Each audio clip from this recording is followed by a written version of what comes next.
공룡은 오늘날 대중문화 속에서 우리에게 매우 친숙한 존재입니다. 영화, 애니메이션, 책, 박물관 전시, 심지어 광고와 상품까지 다양한 분야에서 공룡은 언제나 흥미롭고 신비로운 이미지로 자리 잡아왔죠. 하지만 이러한 대중문화 속에서 공룡에 대한 오해와 신화들이 만들어지고 확산된 것도 사실입니다. 이번 시간에는 대중문화가 공룡에 대해 어떻게 잘못된 이미지를 심어왔는지, 그리고 그 신화들은 과연 어디서부터 비롯된 것인지 차근차근 살펴보려 합니다. 먼저 공룡이란 단어 자체가 매우 광범위한 생물군을 의미하는 것이지만 대중에게는 특정한 몇몇 공룡 이미지가 과장되거나 왜곡되어 인식되는 경향이 강합니다. 예를 들어 티라노사우루스 렉스는 무조건 엄청난 사냥꾼이다, 혹은 공룡들은 모두 거대하고 무서운 파충류다라는 생각은 대중매체가 만들어낸 고정관념에 가깝습니다. 이러한 고정관념은 사실 과학적인 근거보다는 오히려 20세기 중후반 영화와 소설, 그리고 텔레비전 방송에서 공룡을 묘사하는 방법에 기인합니다. 1950년대와 60년대에는 공룡을 둔갑한 괴물 같은 존재로 그리는 문화가 강했는데, 이는 당시 공상과학 영화의 인기와 맞물려 공룡이 인간의 두려움과 상상력을 자극하는 대상이 되었기 때문입니다. 특히 영화 쥬라기 공원이 나오기 전까지 공룡은 주로 덩치 크고 무서운 괴수 혹은 단순히 포악한 파충류로 묘사되는 경우가 많았습니다. 하지만 실제 과학 연구들은 공룡들이 실은 다양한 생태적 역할을 수행했고 복잡한 행동 양상을 가지고 있었다는 점을 차츰 밝혀내고 있습니다. 또한 대중문화는 공룡의 생김새와 생태에 있어서도 여러 신화를 만들어냈습니다. 한 가지 예로 공룡과 거대한 도마뱀을 혼동하는 경우를 들 수 있는데, 공룡은 도마뱀과는 분명하게 구분되는 독특한 골격과 생물학적 특징을 지닌 별도의 척추동물 그룹입니다. 그런데 영화나 만화 등에서 공룡을 단순히 거대한 도마뱀처럼 그리는 모습이 자주 나오다 보니 청소년이나 어린이들이 이 둘의 차이를 잘 이해하지 못하는 경우가 많습니다. 또 다른 오해는 공룡이 전부 멸종했으며 완전히 사라졌다는 생각입니다. 물론 대부분의 공룡은 약 66만 년 전 백악기 말 대멸종 사건으로 멸종했지만 현대 조류가 바로 공룡의 직계 후손이라는 점은 대중에게 잘 알려져 있지 않습니다. 이런 사실도 대중문화가 과학적 지식을 충분히 반영하지 못한 탓에 제대로 소개되지 못한 결과라 할 수 있습니다. 한편 대중매체에서 널리 퍼진 공룡의 소리 역시 신화 중 하나입니다. 영화에서 등장하는 공룡의 포효 소리들은 대부분 실제 공룡의 소리가 아니라 음향효과 제작자가 창조해낸 것들이죠. 과학자들도 공룡의 발성기관에 대한 추정만 할 뿐 사실적인 소리를 완전히 재현하는 것은 불가능합니다. 이런 점에서 대중의 공룡 이미지가 얼마나 영화적 상상력에 의존하는지 알 수 있습니다. 뿐만 아니라 공룡이 당시의 환경과 어떻게 상호작용하며 살았는지에 대한 오해도 많습니다. 예를 들어 고전적인 다큐멘터리나 책에서는 공룡이 무조건 울창한 정글 같은 곳에서 살았다고 잘못 묘사하는 경향이 있었지만, 지금의 고생물학 연구에 따르면 공룡들은 사막, 습지, 숲, 심지어 극지방과 같은 다양한 서식지에 적응하며 살았다는 사실이 밝혀졌습니다. 이런 새로운 사실들은 대중문화에 빠르게 반영되지 못했고 여전히 잘못된 이미지를 갖고 있는 분들이 많죠. 또한 포식자와 먹잇감의 관계 역시 대중문화에 반복적으로 과장되어 나타납니다. 티라노사우루스와 트리케라톱스 등이 치열한 싸움을 벌이는 모습은 영화와 게임에서 매우 흥미로운 소재지만, 이런 장면들이 사실적인 생태적 모습이라기보다는 극적 효과에 초점이 맞춰진 것임을 기억해야 합니다. 공룡들도 오늘날 동물들처럼 상대방과 싸우기도 하고 경쟁하기도 했지만, 대중매체가 보여주는 과장된 충돌 장면들은 기본적으로 오락적인 목적이 큽니다. 더불어 한때 공룡이 온열 동물인지 냉열 동물인지에 대한 논쟁도 대중의 혼란을 야기한 부분입니다. 초기 연구들은 공룡을 파충류와 같은 냉혈 동물로 분류했으며, 그래서 대중문화도 공룡을 서늘하고 움직임이 느린 생명체로 묘사했습니다. 그러나 21세기 들어 미세한 골조직 분석, 화석에서 발견된 혈관 흔적 등을 통해 일부 공룡이 온혈 동물과 비슷하게 활발한 대사작용을 했을 것이라는 견해가 힘을 얻으면서 과거의 이미지들이 크게 바뀌고 있습니다. 그 외에도 대중문화는 공룡의 크기에 대한 과도한 과장과 축소가 빈번하게 일어납니다. 공룡들이 거대하다는 인상은 정도에 따라 현혹을 일으키기도 합니다. 예를 들어 콤파소사우루스 같은 중형 공룡은 그저 작은 공룡으로 치부되는 경우가 있는데, 사실 그 크기도 당시 생태계에서 상당히 중요한 규모였음을 이해하는 것은 공룡 생태를 보다 정확히 이해하는 데 필수적입니다. 또 반대로 일부 미니 공룡은 간과되거나 잘 알려지지 않아 대중의 인식이 왜곡될 때가 많습니다. 이처럼 대중문화는 우리에게 공룡을 즐겁고 생생하게 느끼도록 해주는 동시에 때로는 잘못된 신화와 오해도 함께 심어왔습니다. 하지만 최신 고생물학 연구와 화석의 발견은 우리에게 공룡이 단순한 공상 속 생물이 아니라 스스로의 복잡한 생활사를 지닌 생명체였음을 알려줍니다.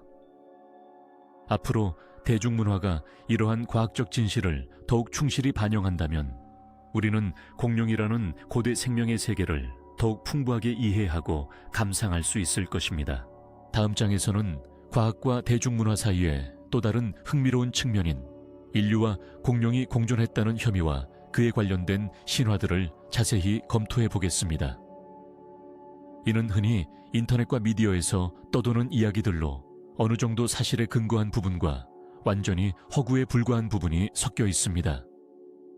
그러니 이 신화들의 기원을 탐구하면서 과학적 견해가 어떻게 반박하고 또 설명하는지 함께 살펴보는 시간을 가질 예정입니다. 공룡에 관한 일반적인 오해 중 하나는 모든 공룡이 동시에 같은 시대에 살았다는 믿음입니다. 이 신념은 대중문화에서 매우 흔하게 접할 수 있는데, 영화나 만화, 심지어 교육 프로그램에서도 공룡들이 한 시대, 한 장소에서 서로 어우러져 살고 있는 모습이 자주 그려지기 때문입니다. 하지만 고생물학, 지질학, 그리고 진화생물학의 연구 결과는 이와는 매우 다르며 공룡이라는 거대한 그룹이 얼마나 다양한 시공간에 분포했는지에 대해 훨씬 복잡하고 정교한 이야기를 들려줍니다. 먼저 공룡이라는 단어는 약 2억 3천만 년 전부터 6,600만 년 전까지 중생대에 걸쳐 살았던 수많은 종류의 파충류들을 총칭하는 분류입니다. 중생대는 크게 세 시기로 나뉘는데, 트라이아스기 약 2억 3천만 년 전, 요지역 1천만 년 전, 쥐락이 약 2억 년 전, 1억 4,500만 년 전, 그리고 백악기 약 1억 4,500만 년 전, 6,600만 년 전입니다. 이 세 시기는 시간상으로도 매우 길고 각각의 시기마다 특정한 종류의 공룡들이 번성했고 다른 종류는 멸종하거나 새롭게 출현했죠. 따라서 오늘날 우리가 흔히 접하는 티라노사우루스, 트리케라톱스, 벨로시랩터와 같은 공룡들은 엄연히 서로 다르게 살았던 시기가 있습니다. 예를 들어 티라노사우루스 렉스와 트리케라톱스는 약 6,100만 년 전에서 6,600만 년 전 사이에 백악기 후기에 살았던 공룡들로 서로 동시대에 존재했을 가능성이 높습니다. 반면 벨로시랩터는 그보다 조금 앞선 시기의 공룡으로 백악기 전기에서 중기까지 이어졌으며 쥐락이나 트라이아스기 시기의 공룡들과는 시간적으로 겹치지 않습니다. 이러한 시간적 구분을 토대로 보면 같은 공룡이라고 해도 그들의 활약 무대는 지구상에서도 시간상에서도 서로 크게 차이가 있습니다. 그런데도 많은 대중매체에서는 쥐락이 공원 시리즈처럼 여러 시대의 공룡들이 마치 동일 환경에서 공존하는 것처럼 묘사하고 있습니다.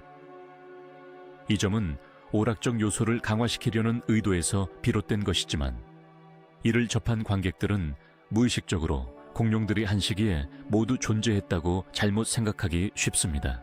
또한 대중의 공룡에 대한 큰 틀의 시간 감각 부족도 이런 오해의 큰 원인 중 하나입니다. 공룡이 살았던 중생대는 인류 문명의 시간과 비교하면 수십 배에서 수백 배에 달하는 긴 시간입니다. 이 막대한 시간 너머에서 살았던 여러 공룡을 한 공간과 시기로 뭉뚱그려 상상하는 것이 얼마나 비현실적인지 이해하기는 쉽지 않습니다. 이 때문에 고생물학에서 화석층을 통한 연대 측정과 동일 시기 생물군의 재구성이 매우 중요한 연구 분야가 되기도 했습니다. 공룡들은 또한 지리적으로도 넓은 영역에 분포했습니다. 중생대의 대륙 배치가 오늘날과 달랐고 판구조론에 의해 대륙들이 움직였던 시기이기 때문에 각 공룡종들은 특정한 환경과 대륙에서 적응해 살아갔습니다.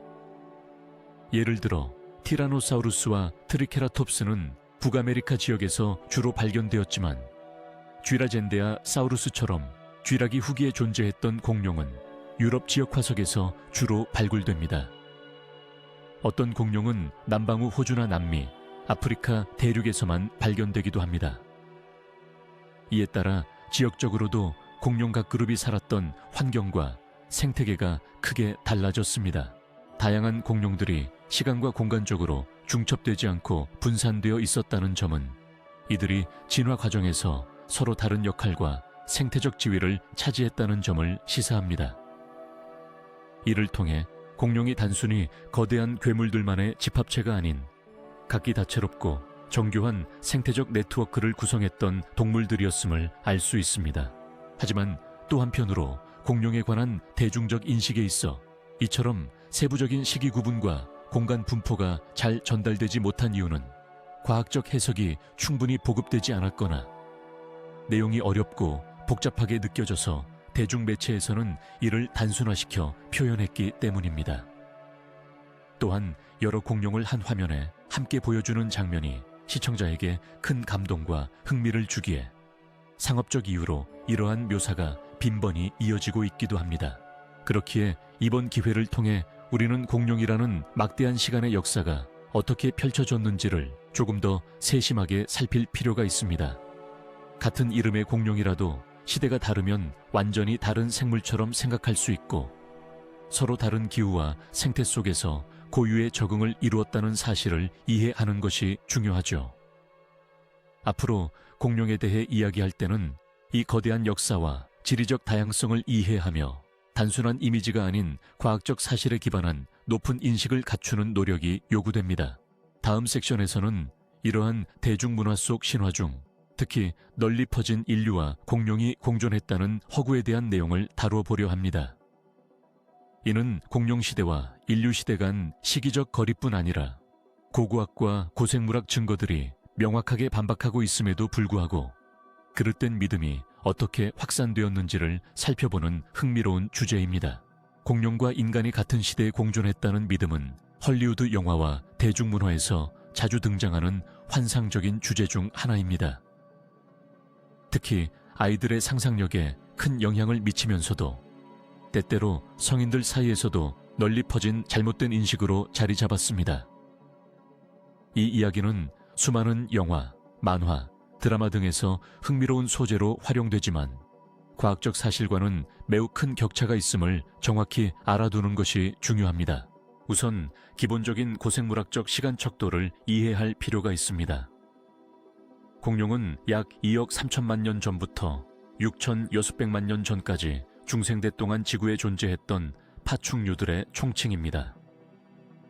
이들의 시대가 종료되는 6,600만 년 전, 즉 백악기말 멸종 사건 이후에는 공룡, 특히 비조류 공룡들은 지구상에서 완전히 사라졌습니다. 반면 인간의 조상들이 출현한 것은 겨우 수백만 년 전의 일이죠. 현생 인류인 호모 사피엔스가 등장한 시기는 약 30만 년 전에 불과합니다. 이 엄청난 시차는 대략 6,600만 년이라는 간극을 두고 인간과 공룡이 존재했다는 사실이 과학적으로 불가능함을 명확히 보여줍니다. 그럼에도 불구하고 이러한 환상이 널리 퍼지게 된 원인은 복합적입니다. 유명 영화 쥐라기 공원 시리즈를 통해 처음 공룡들이 현실 세계에 부활하는 모습을 접하면서 많은 관객이 만약에라는 가정을 즐기게 된 것이 첫 시작일 수 있습니다. 하지만 더욱 거슬러 올라가면 20세기 초반부터 헐리우드 공포 모험 영화에서 거대한 괴수로 묘사된 공룡들이 인간과 마주치는 장면을 통해 환상이 꾸준히 형성되어 왔음을 알 수 있습니다. 또한 문화적으로 동시대에 살아있다는 이미지는 극적인 긴장감과 흥미를 유발해 상품성과 흥행 요소로 소비되어 왔습니다. 거대한 공룡과 인간과의 대치는 시각적으로도 임팩트가 커 영화는 물론 게임, 만화, 장난감 산업에도 크게 기여해 왔죠. 이런 이유로 스토리텔링에서 진화시간 간격을 무시하고 두 종이 공존하는 내용들이 다뤄지는 경우가 많았습니다. 그러나 학계에서는 이를 명확히 반박합니다. 지질학적 증거와 방대한 화석 기록은 인간과 비조류 공룡이 살아있던 시기가 전혀 겹치지 않는다는 사실을 확실히 밝혀냈습니다. 예를 들어 전 세계의 백악기 말층에서는 공룡 화석이 석출되는 동시에 인류의 조상을 포함하는 영장류 화석은 전혀 발견되지 않습니다. 반대로 인류가 살았던 신생대에서 공룡 화석은 발견되지 않죠. 이러한 명백한 두 시기의 분리는 궁극적으로 인간과 공룡이 함께 살았다는 환상을 불가능하게 만듭니다. 또한 고고학적 연구들도 인간과 공룡이 공존했다는 설에 대한 강력한 반증입니다. 만약 인간과 공룡이 실제로 동시에 존재했다면 어느 곳에선가는 인간이 공룡의 뼈를 사용하거나 공룡의 흔적을 의도적으로 남긴 고고학적 증거가 있어야 합니다. 그러나 지금까지 발견된 고고학적 유물이나 유적지에서는 그런 증거가 하나도 없습니다. 어느 문화권의 선사시대 유물에도 공룡과 관련된 직접적인 흔적이나 구체적인 묘사는 없으며 고대 문헌 중에도 이러한 내용을 확인할 수 없습니다. 일부 방과학적 주장들이나 미디어 콘텐츠에서는 사람 발자국과 공룡 발자국이 함께 발견되었다고 주장하기도 하지만 이러한 주장들은 대부분 잘못된 해석이나 조작 혹은 지질학적 층위에 오인해 기인한 것입니다. 실제 과학자들이 밝혔듯 발자국 화석들은 그 생성 시기와 지층 위치 등을 엄격히 분석하여 그 위조 가능성을 불식시키는데 인간과 공룡의 발자국이 함께 발견되었다는 사례는 신뢰할 만한 과학적 근거를 찾기 힘듭니다. 게다가 인간과 공룡의 공존 이야기는 일부 종교적이거나 반과학적 세계관에서 기인하기도 합니다. 창조론적 입장에서는 지구 생명체가 단기간에 급격히 등장했다는 가정 아래 인간과 공룡이 동시에 존재했다는 주장을 펼치기도 합니다. 하지만 이런 관점은 주류 과학계의 지질학, 고생물학, 유전학 연구 결과와는 동떨어져 있으며 전 세계적으로 인정받는 과학적 합의와는 맞지 않습니다. 대중문화가 이 환상을 부추기는 또 다른 이유는 공룡과 인간이 함께 있는 장면이 주는 상상력 넘치는 재미와 긴장 때문입니다. 특히 어린이들이나 청소년들에게는 공룡이 가까이서 존재하는 모험이나 전투 장면이 강렬한 흥미를 일으키므로 이런 콘텐츠가 인기를 끌 수밖에 없습니다. 하지만 이를 접하는 이들이 과학적 사실과 오락적 상상을 혼동하지 않도록 교육과 미디어에서 과학적 정확성을 병행한 설명이 꼭 필요합니다. 마지막으로 최근 과학계에서는 공룡의 후손이 바로 오늘날의 조류, 즉 새라는 점을 강조해 인간과 공룡이 전혀 겹치지 않는 것은 아니라고도 안내합니다. 새는 공룡의 한 갈래로서 오늘날 살아남은 유일한 공룡이기 때문에 우리가 새를 보고 공룡과 동시대를 살았다고 표현하기도 하죠. 하지만 엄밀히 말해 우리가 영화나 책에서 떠올리는 거대한 육상 공룡들과 인간이 직접 마주했다는 이야기는 사실과 다릅니다. 이처럼 인간과 공룡의 공존은 과학적 사실에 기초한 설득력 있는 근거가 부족한 헐리우드식 환상에 불과합니다. 그럼에도 불구하고 이런 신화는 대중문화 속에서 여전히 광범위히 퍼져 있으며 우리의 과거를 더 잘 이해하기 위해서는 진화와 고생물학적 시간을 올바르게 받아들이고 과학적 사실과 오락적 상상의 경계를 명확히 구분하는 태도가 필요합니다. 다음 섹션에서는 공룡 멸종 원인에 대한 과거와 현재의 다양한 이론들을 살펴보며 우리가 과학을 통해 얼마나 많은 신화를 바로잡았는지, 그리고 추가 연구를 통해 어떤 미지의 영역들이 밝혀지고 있는지를 자세히 탐구해 보도록 하겠습니다. 대중문화 속에서 공룡들은 거의 항상 거대하고 무서운 포식자로 묘사되는 경우가 많습니다. 덩치가 큰 티라노사우루스와 같은 육식공룡이나 무기를 가진 트리케라톱스, 스테고사우루스 같은 초식공룡들이 대다수의 시선 속에서 대표적인 공룡으로 각인되어 있기 때문이죠. 하지만 이는 매우 편협한 시각이며 모든 공룡이 사납고 거대했다는 생각은 현대 고생물학이 밝혀낸 사실들과 상충하는 편견에 불과합니다. 이번 글에서는 그러한 편견이 어떻게 형성되었는지, 그리고 공룡들의 실제 모습과 생태에 대해 살펴보도록 하겠습니다. 우선 공룡의 몸집에 대한 대중적 인식은 물론 상당한 왜곡이 있습니다. 공룡이라는 단어는 다양한 크기와 형태를 지닌 매우 광범위한 생물군을 포함하는데, 여기에는 작은 닭 크기의 소형 공룡부터 브라키오사우루스처럼 거대한 초식 공룡까지 다양합니다. 그러나 영화나 미디어에서는 주로 극적인 비주얼 효과와 긴장감을 위한 용도로 거대 공룡들이 자주 등장하기 때문에 공룡 전체를 이해하는데 혼돈이 오는 것이죠. 고생물학 연구 결과를 보면 중생대 때 존재했던 공룡종들의 몸집은 정말 다양했습니다. 작은 크기의 육식공룡으로는 벨로시랩터 같은 조류와 비슷한 크기의 공룡들도 있었고, 초식공룡 중에서도 체중이 10kg을 넘지 않는 작은 종들이 있었습니다. 이런 소형 공룡들은 오늘날의 새처럼 민첩하고 빠르게 움직였을 것으로 추정됩니다. 사실 많은 공룡들이 날카로운 발톱이나 이빨을 가지고 있었지만 모든 공룡이 포악하거나 사나웠던 것은 아니죠. 또한 공룡의 성격이나 행동 양상에 관한 오해도 큽니다. 대중문화에서 공룡은 흔히 무조건 공격적이고 포악한 존재로 묘사됩니다. 하지만 생태학적 관점에서 보면 공룡들도 현대 동물들과 마찬가지로 다양한 행동 양식을 보였을 것입니다. 예를 들어 큰 초식 공룡들은 무리를 지어 안전을 도모했고, 일부 육식 공룡은 영역을 지키며 사냥을 했던 반면, 작은 공룡들은 은밀하게 먹이를 구하거나 도망치는 방어적 행동을 했을 가능성이 큽니다. 위와 같은 다양한 평화적, 방어적 혹은 사회적인 행동은 간혹 공룡에 대한 전통적인 이해에서 간과되는 부분입니다. 과거의 고생물학 연구는 화석의 재구성과 골격 분석에 중점을 두었기에 공룡의 행동 생태에 대해서는 많은 부분이 추측에 머물렀습니다. 그러나 최근에는 화석 외에도 화석화된 피부 조직, 발자국 화석, 심지어 새끼 공룡의 둥지 흔적 등 다양한 증거들이 발견되어 공룡의 사회생활 및 성장 방식에 대해 더 많은 정보를 알게 되었습니다. 거대한 육식 공룡에 대한 인간의 두려움과 호기심은 이런 편견을 더욱 강화시킨 요인입니다.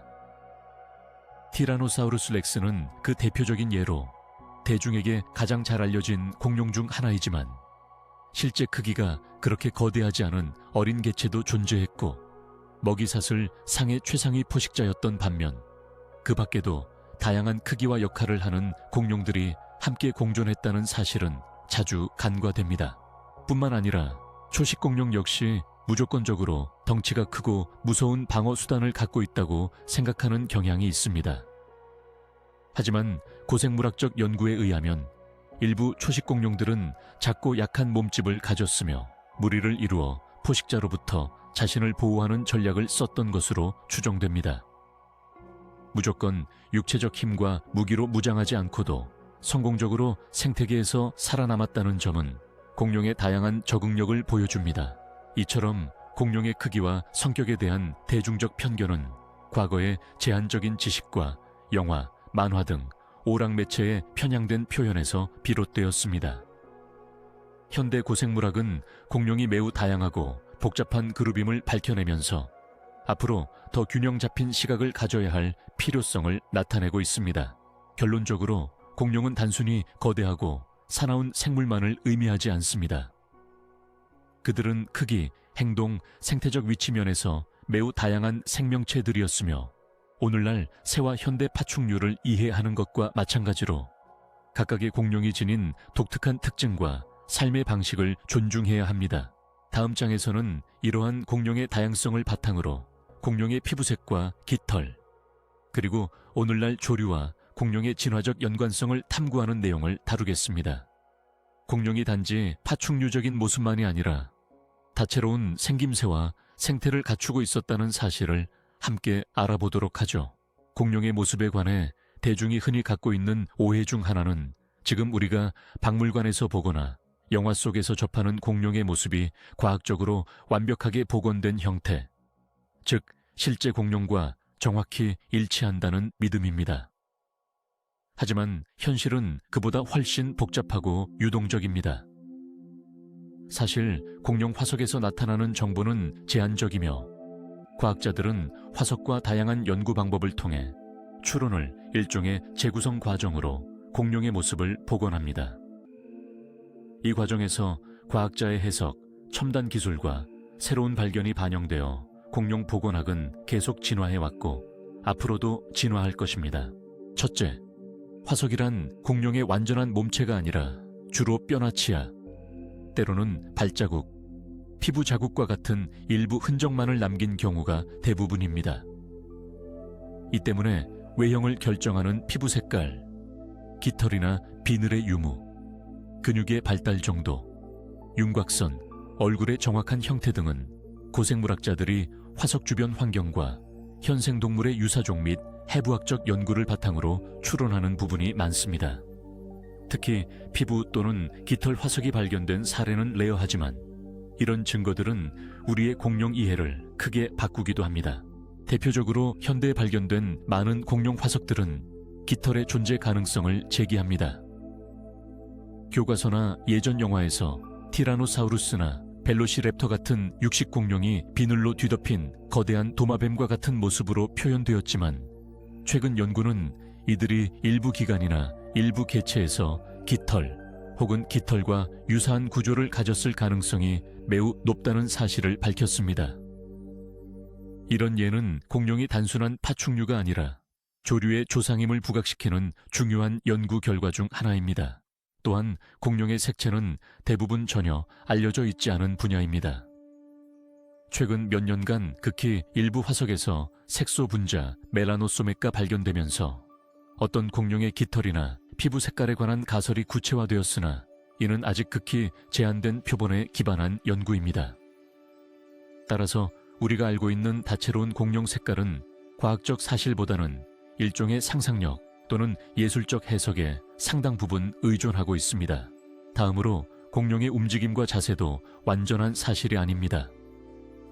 화석의 골격 구조를 통해 걷는 방식이나 달리는 속도를 추정할 수 있지만 관절의 움직임 범위나 세부 근육 배치, 행동 양상은 직접 증거가 부족하여 단순 재현에 머무를 수밖에 없죠. 이 때문에 초기 복원에서는 다리가 몸통 옆으로 쭉 뻗은 도마뱀 같은 걷는 모습을 그렸지만 지금은 보다 과학적인 근거에 따라 직립보행과 육중한 근육의 움직임으로 이해가 바뀌었습니다. 뿐만 아니라 공룡의 일부 특징도 시대와 연구에 따라 달라지고 있습니다.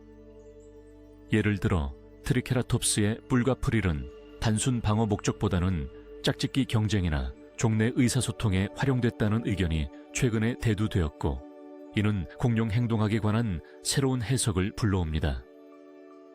이처럼 공룡은 끊임없이 변화하는 학문적 발견을 통해 재해석되고 있습니다. 따라서 현재 박물관이나 미디어에서 보는 공룡 모형이나 그림은 과학적 증거를 토대로 한 가장 합리적인 추정이라는 점을 기억해야 합니다. 항상 진화하는 학문인 만큼 이후 새로운 화석 발견과 연구 성과는 공룡의 모습에 관한 기존 관념을 다시 쓰게 만들 가능성이 큽니다. 마지막으로 공룡 복원은 단지 학문적 작업뿐 아니라 대중의 이해와 호기심, 그리고 예술적 표현이 결합된 종합적 창작 행위임을 인식하는 것이 중요합니다. 따라서 공룡이라는 과거 생명체를 우리 눈앞에 생생하게 재현하는 과정에는 과학의 한계와 창의적 상상이 혼재되어 있음을 상기하며 정확한 정보와 함께 즐기고 배워야 제대로 된 공룡 이해가 가능합니다. 이후 섹션에서는 중생대 공룡 멸종에 관한 다양한 과학적 이론과 그 진화 과정에서 밝혀진 여러 사실들을 다루며 우리가 지금까지 가지고 있던 여러 오해와 신화들이 어떻게 과학을 통해 바로잡히고 있는지를 이어서 탐구해 보겠습니다. 공룡에 대해 대중이 흔히 갖는 오해 중 하나는 공룡을 단순히 거대한 파충류로 분류하는 것입니다. 이러한 단순화된 인식은 공룡이라는 거대한 동물군이 지닌 독특성과 복잡한 진화적 특성을 오해하게 만들며 실제 과학적 분류체계와 크게 차이가 있습니다. 이번 시간에는 공룡과 파충류 간의 관계, 그리고 현대 과학이 이해하는 공룡 분류의 진면목에 대해 깊이 있게 살펴보겠습니다. 우선 공룡은 고생대 이후 중생대에 번성했던 척추동물 그룹 중 하나로서 그 조상은 분명히 파충류에 속합니다. 그러나 단순히 파충류라고 부르는 것은 그 특성과 분류적 위치를 섬세하게 반영하지 못한 표현입니다. 파충류라는 용어 자체가 오늘날 생물학계에서 매우 광범위하고 이질적인 동물들을 통칭하는 비공식적 범주로 사용되고 있습니다. 예를 들어 뱀, 도마뱀, 악어, 거북이 등 다양한 종들이 파충류에 포함되나 이들은 모두 서로 다르게 진화해왔지요. 공룡은 분명 파충류 절지류에서 진화했지만 진화적 지위와 특성을 세밀히 분석해보면 그 고유한 특징들과 생리학적 심층 구조로 인해 현대 분류학에서는 공룡만을 따로 떼어 공룡류 다이노사우리아라는 독립된 분류군으로 다룹니다. 공룡은 그 골격구조, 특히 다리뼈의 배열과 관절의 형태 등이 파충류와는 다르며 보다 직립보행을 하도록 진화된 점에서 차별화됩니다. 이는 공룡이 단순한 기어다니는 파충류가 아닌 독특한 이동 방식과 생태적 위치를 차지하였음을 상징합니다. 또한 공룡류는 크게 두 큰 암목으로 나뉘는데 용반목과 조반목입니다. 이 두 그룹은 골반 구조에서 차이를 보이며 각각 육식공룡과 초식공룡 등 매우 다양한 생태적 역할을 수행하였습니다. 예를 들어 티라노사우루스와 벨로시랩터 같은 용반목 공룡들은 현대 포식자와 유사한 생태학적 지위를 가졌고 트리케라톱스와 같은 조반목 공룡은 복잡한 초식 생태계를 이끌었습니다. 이러한 공룡의 독립성은 단순히 골격구조뿐 아니라 생리적 면에서도 드러납니다. 최신 연구들은 공룡들이 근대적인 조류와 여러 점에서 생리학적으로 유사한 면모를 보인다는 것을 밝혀내고 있습니다. 예를 들어 일부 공룡은 온혈성 대사 체계를 지녔을 가능성이 높으며 깃털이나 방깃털과 같은 구조를 지니고 있던 것도 확인되고 있습니다. 이는 공룡이 단순한 파충류가 아닌 조류와 직계로 이어지는 독특한 조상군임을 의미합니다. 그렇다고 해서 현대 조류를 포함해 모든 파충류가 공룡과 같은 진화적 관계에 있는 것은 아닙니다. 현대 생물 분류 체계는 계통 발생학에 기반하기 때문에 동일한 분류군 내에서도 서로 다른 진화 경로를 거친 다양성을 상당히 세분화합니다. 따라서 공룡을 파충류의 한 갈래로 보려는 오래된 시각은 여러 면에서 부적절하며 오히려 파충류라는 단어 자체가 포괄적인 비공식 용어임을 이해하는 것이 필요합니다. 대중문화와 과거 교과서에서 공룡을 거대한 파충류로만 표현하는 것은 그 시대의 과학 발전에 기반한 단순화 결과였습니다. 하지만 오늘날의 첨단 기술과 눈부신 화석 발견들은 공룡이 보다 복합적인 생리학적 특성과 진화사를 가진 독자적 그룹임을 입증하고 있으며 이로 인해 공룡 연구는 단순한 고대 파충류 연구 이상의 진화학적 의미를 지니게 되었습니다. 한편 이런 오해가 지속되면서 공룡을 느리고 둔한 파충류로 보는 이미지도 함께 퍼졌는데 이는 공룡이 극복한 생태적 다양성과 적응력을 간과하는 것입니다. 진화 과정에서 공룡은 전례 없는 크기와 다양성, 섬세한 행동 방식과 사회적 구조까지 발전시킨 생명체로서 기존 파충류와 크게 구분되는 생태적 지위를 점유했고 이것은 현재 과학이 밝힌 매우 중요한 사실입니다. 이처럼 공룡에 대한 단순 모두 파충류라는 인식은 고생물학의 진보와 함께 점차 수정되고 있으며 공룡과 조류, 그리고 다른 척추동물 사이의 계통관계를 세밀하게 이해하는 새로운 시대를 맞이하고 있습니다.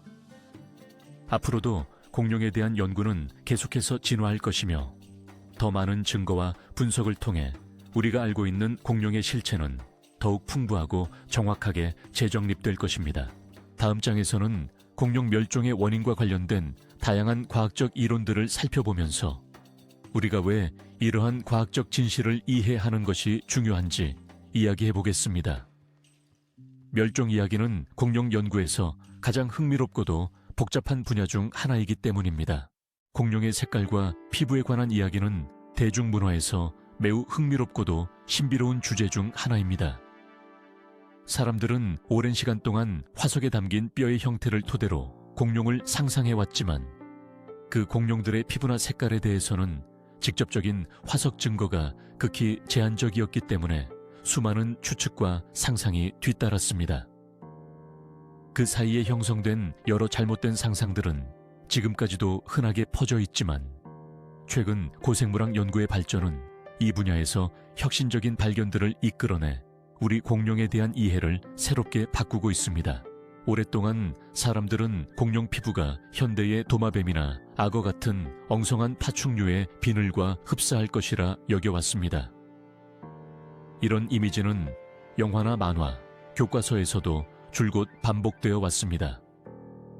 공룡을 단단한 비늘로 뒤덮인 거대한 살아있는 돌덩이처럼 그리는 경우가 많았지요. 그러나 화석에서 피부 자국이나 깃털 화석이 점차 발견되면서 이 같은 편견은 크게 흔들리기 시작했습니다.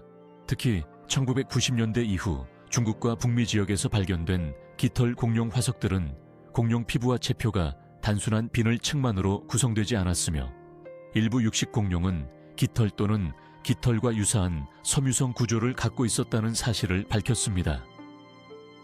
이는 공룡이 조류와 직접 연결되는 진화적 고리가 되며 지금 우리가 보는 새들이 바로 현대에 생존한 공룡의 후손이라는 점을 의미합니다. 벨로시랩터처럼 영리하고 민첩했던 공룡들은 깃털을 이용해 천 조절, 짝짓기 시 뽐내기, 위장 등 다양한 역할을 했을 것으로 추정됩니다. 또한 피부색에 대해서 많은 오해가 존재합니다. 과거에는 공룡 피부 색깔을 알 수 없으니 단조롭게 녹색이나 회색 계열의 색으로 추정하는 경우가 많았는데 이는 현대 과학의 관점에서는 매우 제한적이고 근거가 약한 추정입니다. 최근 화석에서 발견된 멜라노솜, 멜라닌 세포의 미세구조, 분석을 통해 일부 공룡이 매우 다양한 색상을 가졌음을 알게 되었습니다.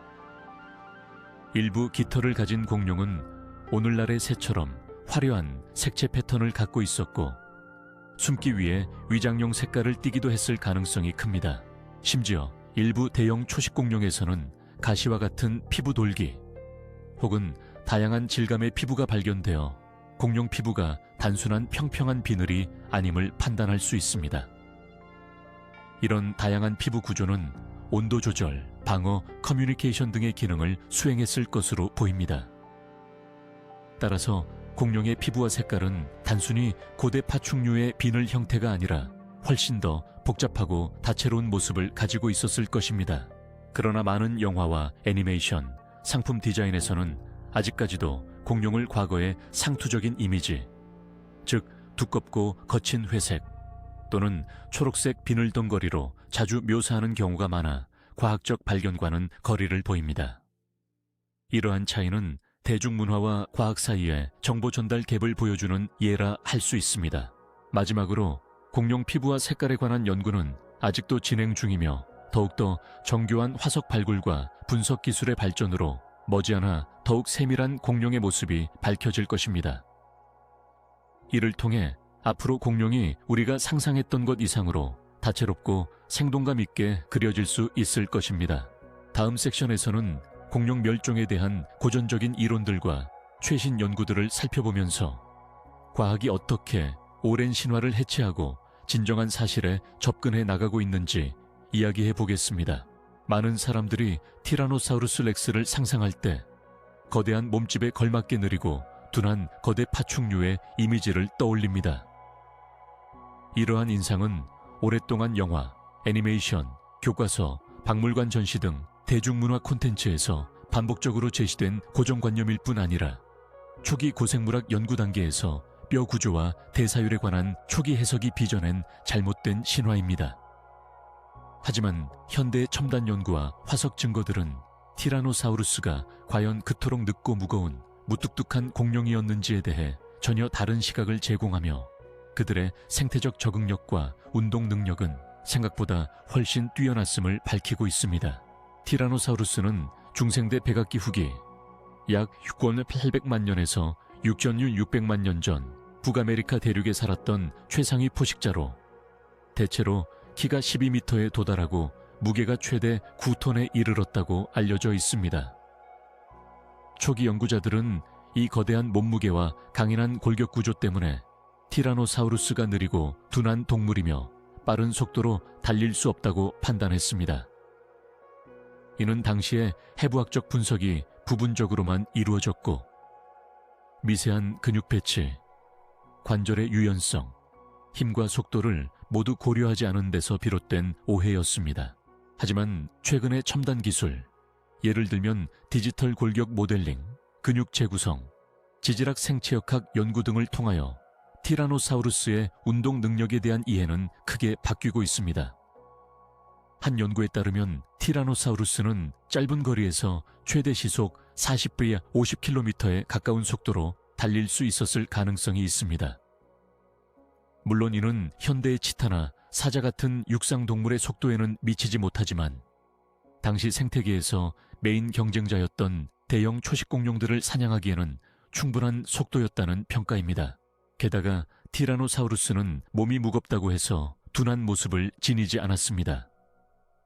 그들의 다리 골격은 강력한 근육과 긴 용골이 있었으며 두 다리로 몸무게를 효과적으로 지탱하면서도 유연한 움직임을 보였음을 시사합니다.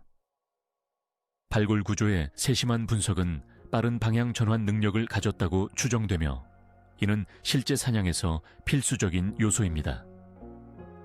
또한 티라노사우루스는 뒷다리의 뼈와 힘줄이 큰 에너지를 효율적으로 전달할 수 있는 구조여서 단시간 내 폭발적인 힘을 낼 수 있었음이 밝혀졌죠. 티라노사우루스에 관한 이 신화를 부정하는 또 하나의 근거는 그들의 사냥 전략과 생태적 역할입니다. 만약 정말로 매우 느리고 둔했더라면 백악기 당시 다양한 거대한 초식공룡들 사이에서 생존 및 우위를 점하는 것이 크게 어려웠을 것입니다. 그러나 화석 발굴에 따른 흔적 화석 트랙웨이과 이빨 자국 연구, 그리고 먹이 사슬에서 최상위 포식자라는 사실은 티라노사우루스가 매우 활동적이고 정교한 사냥꾼이었음을 반영합니다. 아울러 티라노사우루스의 후각 능력은 매우 뛰어났던 것으로 알려져 있으며 이는 시각과 청각과 함께 적극적 사냥을 위한 감각적 이점이었습니다. 대규모 근육 조직을 가진 거대한 몸을 민첩하게 움직이는 동시에 섬세한 감각을 기초로 목적의식적인 행동을 한 것입니다. 요약하자면 티라노사우루스가 느리고 둔한 동물이었다는 오래된 신화는 현대과학의 눈부신 발전으로 깨지고 있습니다. 공룡에 관한 연구는 과거의 단순한 인상을 넘어 놀랍도록 복합적이고 뛰어난 생물학적 특성을 발견하고 있으며 이는 티라노사우루스가 생태계에서 얼마나 정교하게 적응하고 진화했는지를 보여주는 증거입니다. 다음 섹션에서는 브라키오사우루스와 초식공룡의 목 자세에 관한 대중에 널리 알려진 오해와 그 배경, 그리고 진실에 대해 상세히 알아보겠습니다. 공룡들의 생태적 다양성과 행동 양식을 이해하는 데 중요한 단서가 될 내용입니다.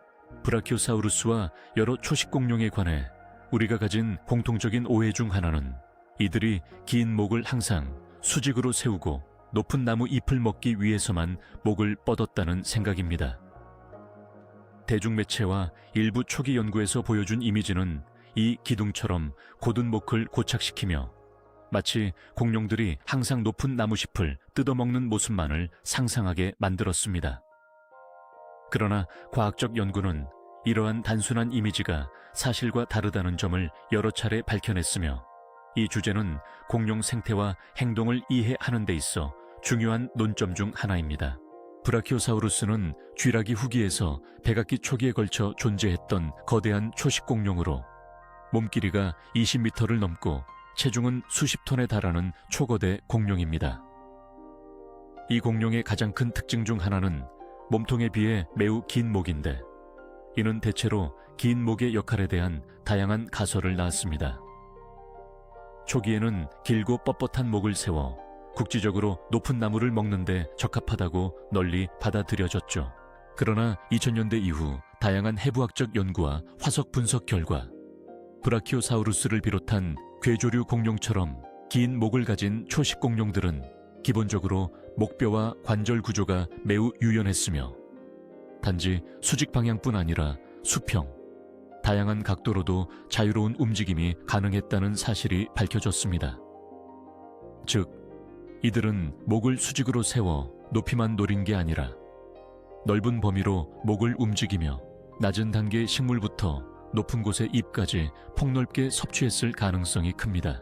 물리적 관점에서도 거대한 몸집을 지닌 브라키오사우루스가 항상 목을 위로 곧게 뻗은 채로만 생활했다면 상당한 심장 부담과 혈압 문제, 그리고 에너지 소비가 일어났을 것입니다. 특히 고도에 따른 혈압 증가 문제는 오늘날의 기린을 비롯한 대형 포유류에서도 중요한 문제로 작용하는데, 공룡도 마찬가지였을 것으로 추정됩니다.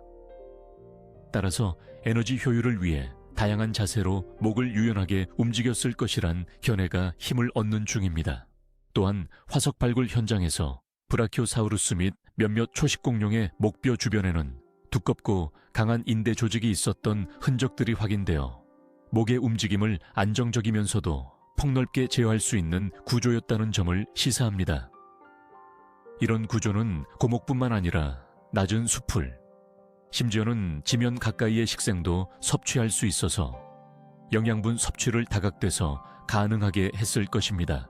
더불어 생태학적 연구를 살펴보면 당대 초식 공룡들은 경쟁 관계에서 자신만의 식습관과 생존 전략을 갖고 있었을 것이 분명합니다.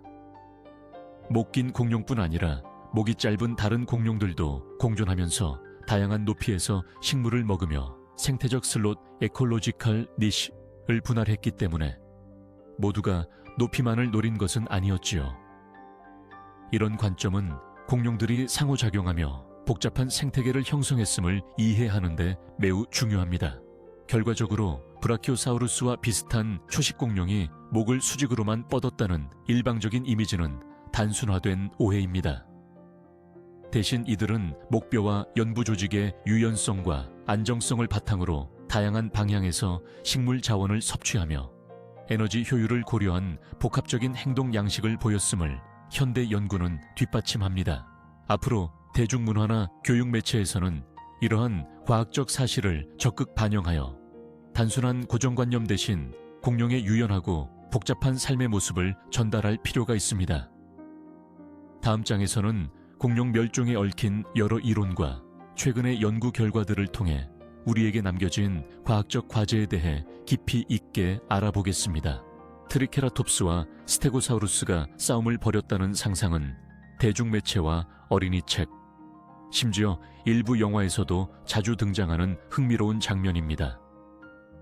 거대한 뿔과 프리를 가진 트리케라톱스가 스테고사우루스의 등 쪽에 선명한 가시들이 달린 꼬리를 맞대는 모습은 강렬한 시각적 인상을 남기며 공룡 전쟁 신화를 더욱 부추기곤 합니다.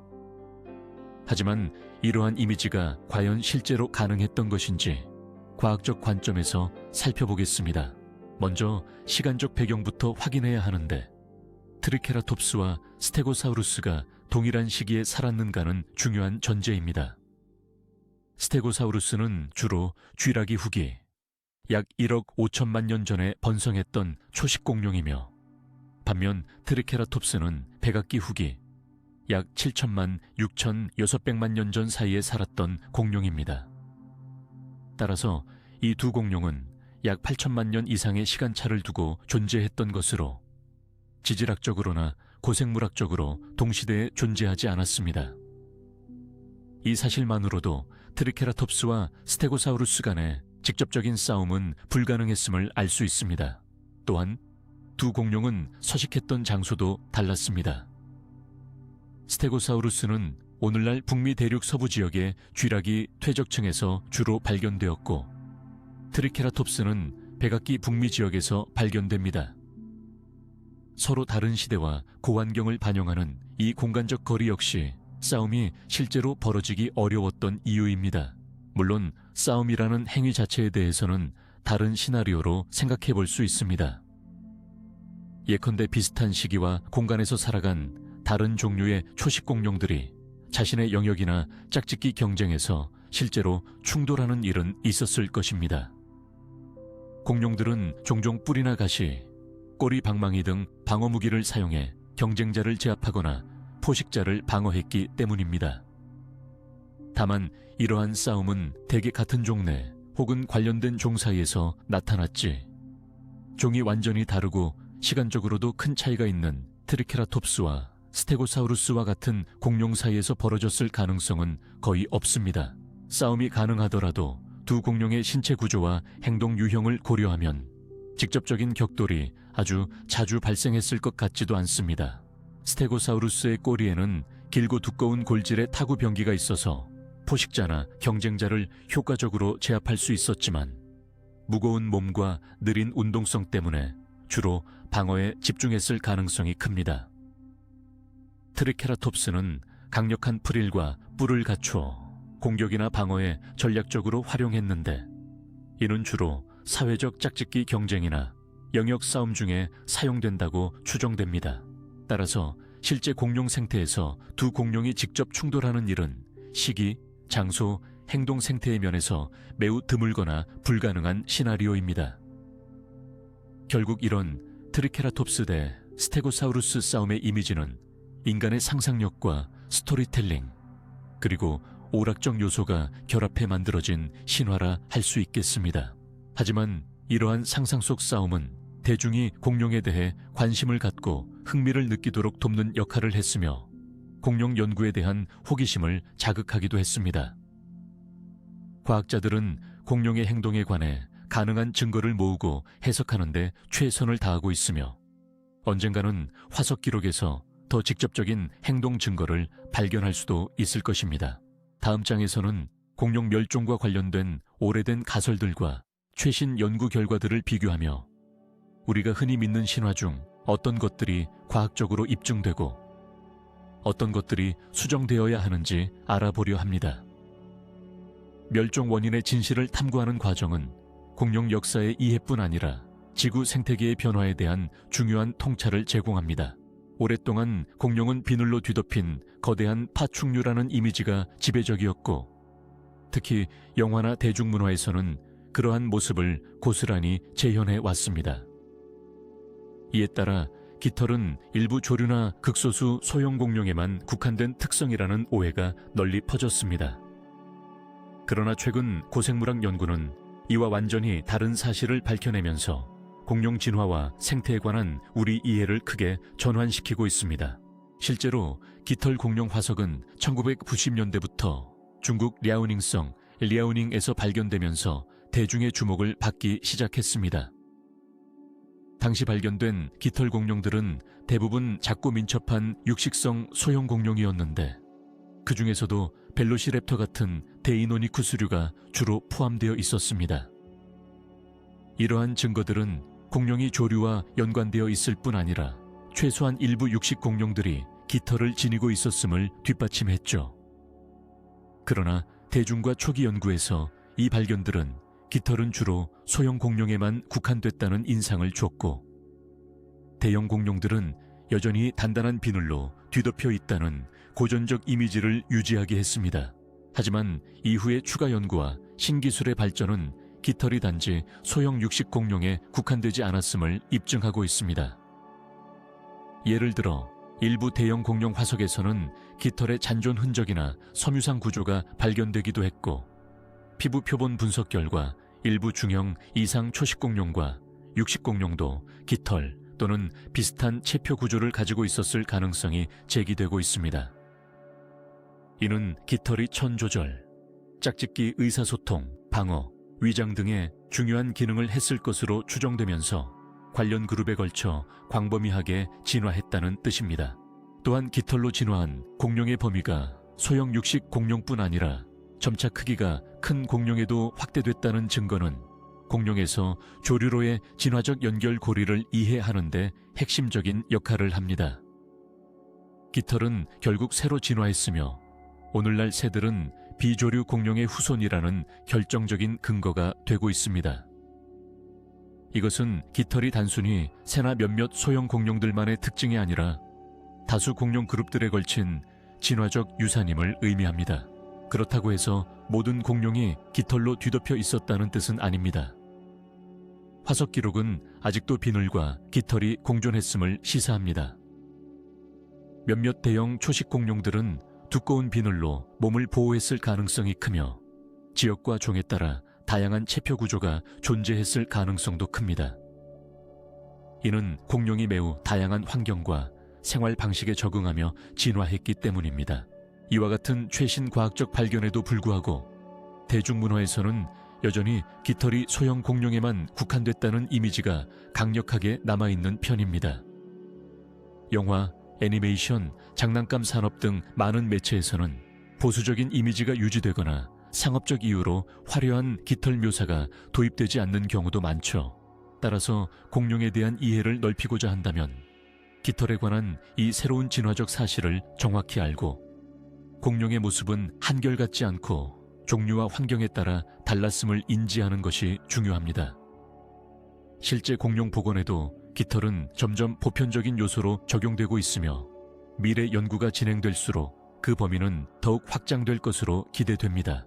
다음 장에서는 백악기 말 공룡 멸종 이론과 관련한 최근 연구 동향을 분석하면서 오래된 신화들의 퇴조와 과학적 사실로의 전환 과정을 자세히 들여다보겠습니다. 공룡 멸종 원인에 대한 단일 이론 신화는 오랫동안 대중들 사이뿐 아니라 일부 과학자들 사이에서도 퍼져왔던 강력한 오해 중 하나입니다.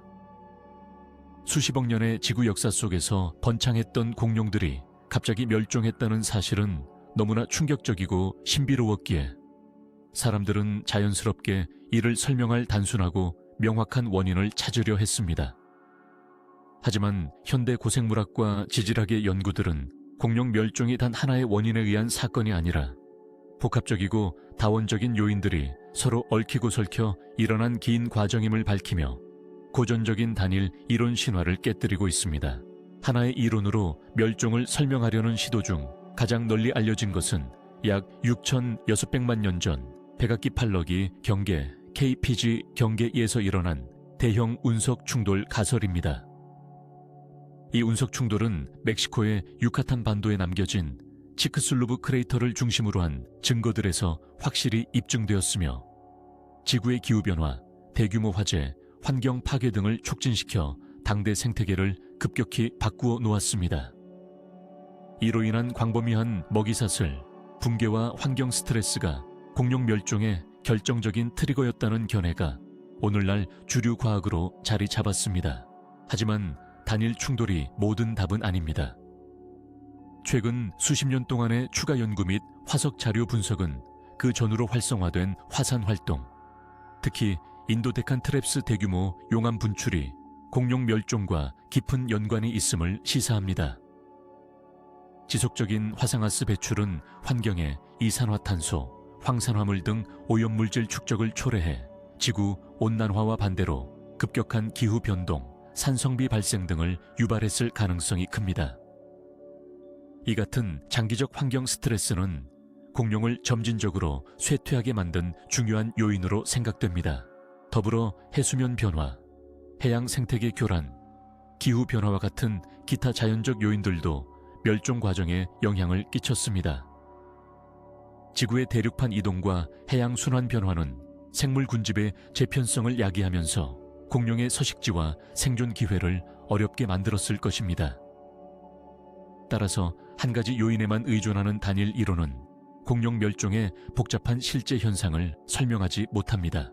또한 멸종이 순간적으로 발생한 대멸종 사건만으로 보기보다는 그 전후 수백만 년 동안 여러 멸종의 단계와 생물 군집의 재조직이 일어났다는 연구 결과도 있습니다.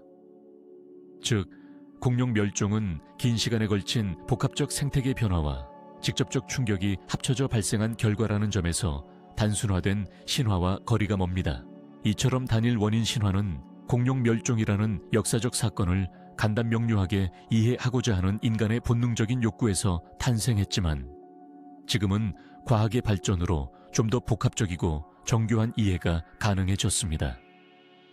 이러한 진화된 시각은 공룡뿐 아니라 지구 생명의 역사를 연구하는 데 필수적이며 지구 생태계의 취약성과 변화 과정을 깊이 있게 조망할 수 있게 해줍니다. 앞으로도 더 많은 연구와 화석 발견을 통해 공룡 멸종에 대한 다양한 요소들이 어떻게 상호작용했는지 더욱 정확한 그림이 그려질 것이며, 이는 과거 생명체와 현재 우리 환경 사이의 연결고리를 밝혀내는 데 중요한 기여를 할 것입니다.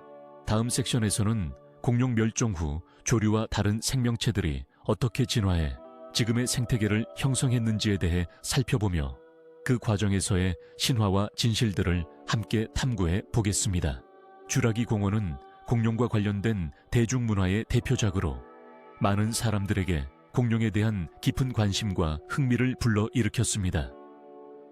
하지만 영화 속에 그려진 과학적 설정 중 일부는 현대과학, 특히 유전학 관점에서 보면 오류나 과장된 부분이 많다는 점을 이해하는 것이 중요합니다. 이 장에서는 쥬라기 공원이 제시한 유전학적 개념과 스토리에 숨겨진 오류를 살펴보고, 이를 통해 공룡과 유전학에 대한 올바른 이해를 돕고자 합니다.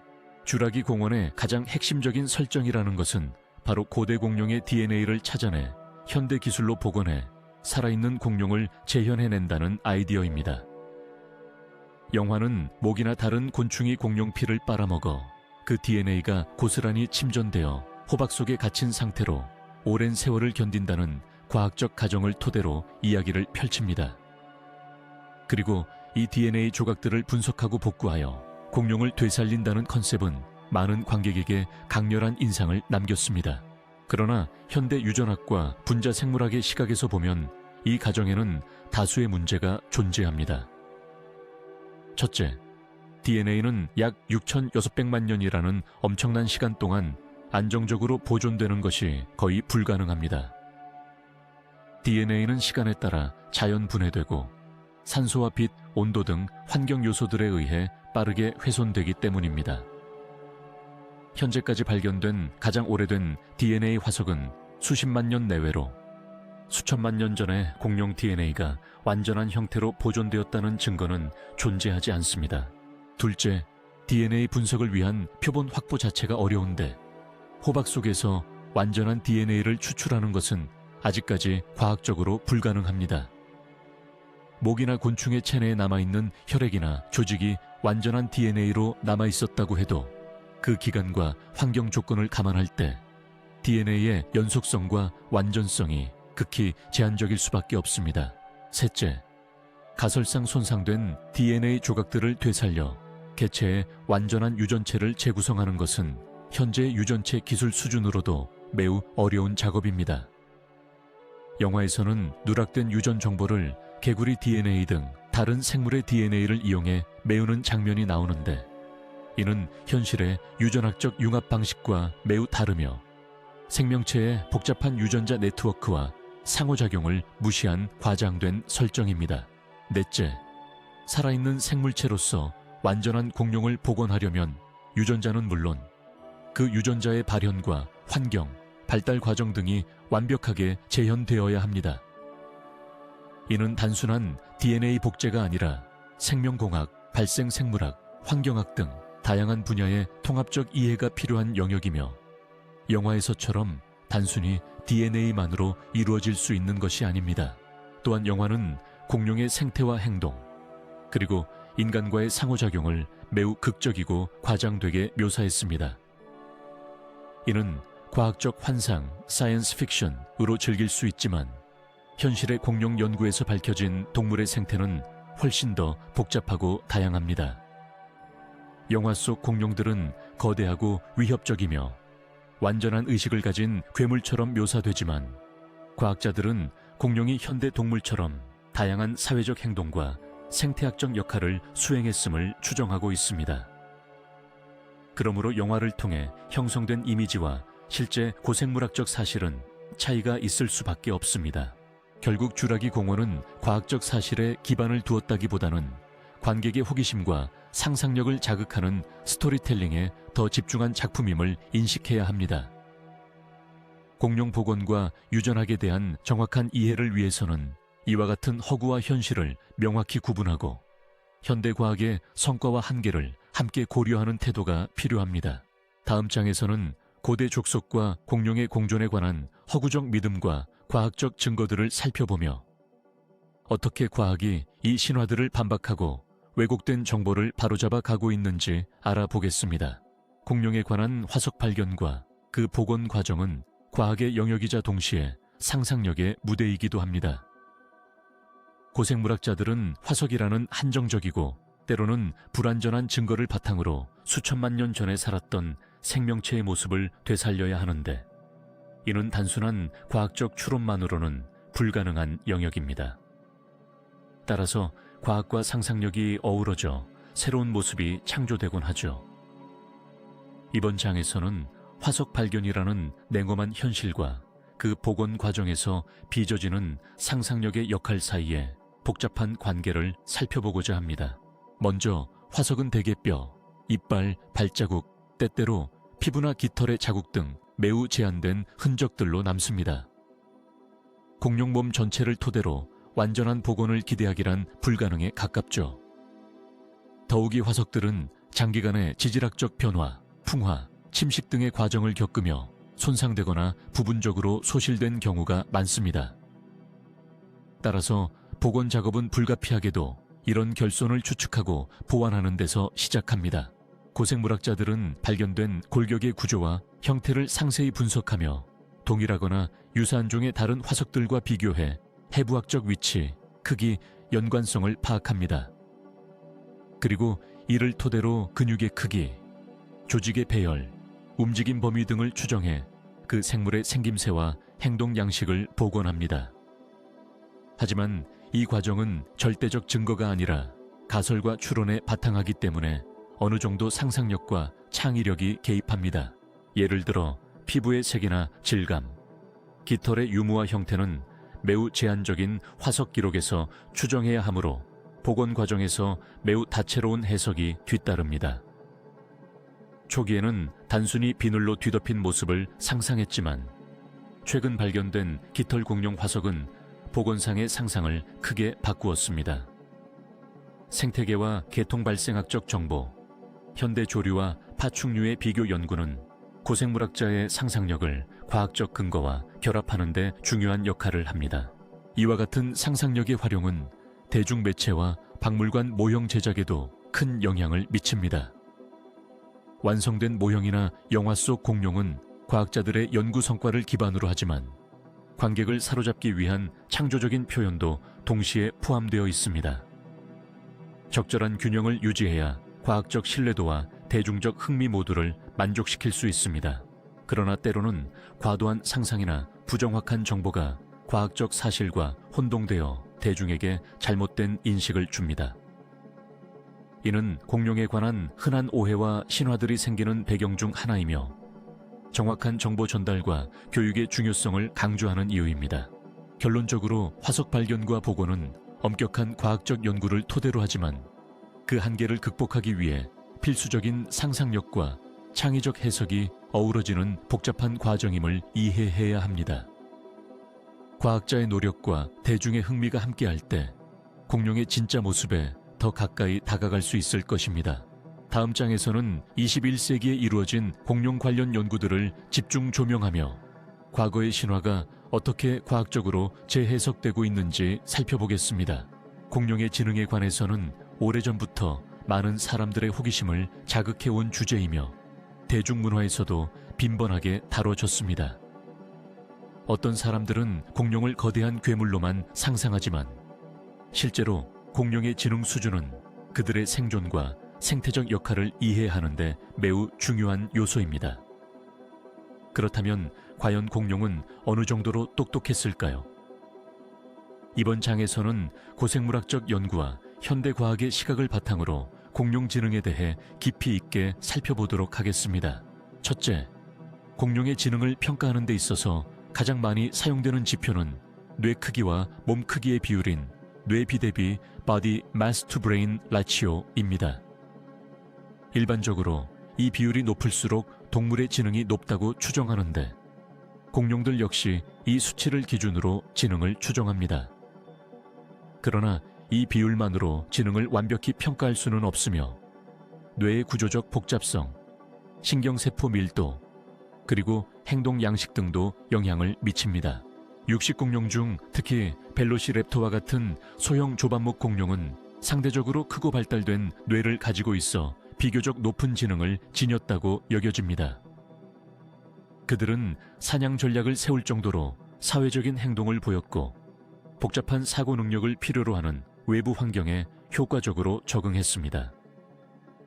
특히 벨로시랩터가 영화나 매체에서 뛰어난 지능과 협동력을 가진 대표적 포식자로 등장하는 데는 이런 학술적 근거가 일부 반영되어 있습니다.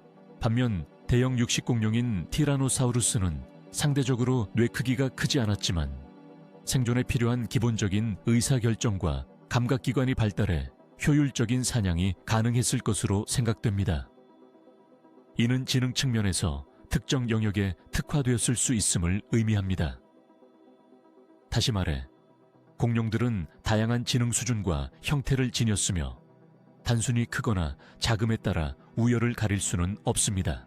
초식 공룡의 경우도 다채로운 행동 양상을 보여줍니다. 예를 들어 프로토케라톱스와 같은 일부 초식 공룡은 단체 생활을 했다는 증거가 발견되어 사회성 및 의사소통 능력이 일정 수준 이상이었음을 알 수 있습니다. 집단 내 위계 질서 유지, 포식자에 대한 경계, 번식 행동 등 복잡한 생태적 상호작용을 고려할 때 어느 정도의 인지 능력과 학습 능력이 요구되었음을 추정할 수 있습니다.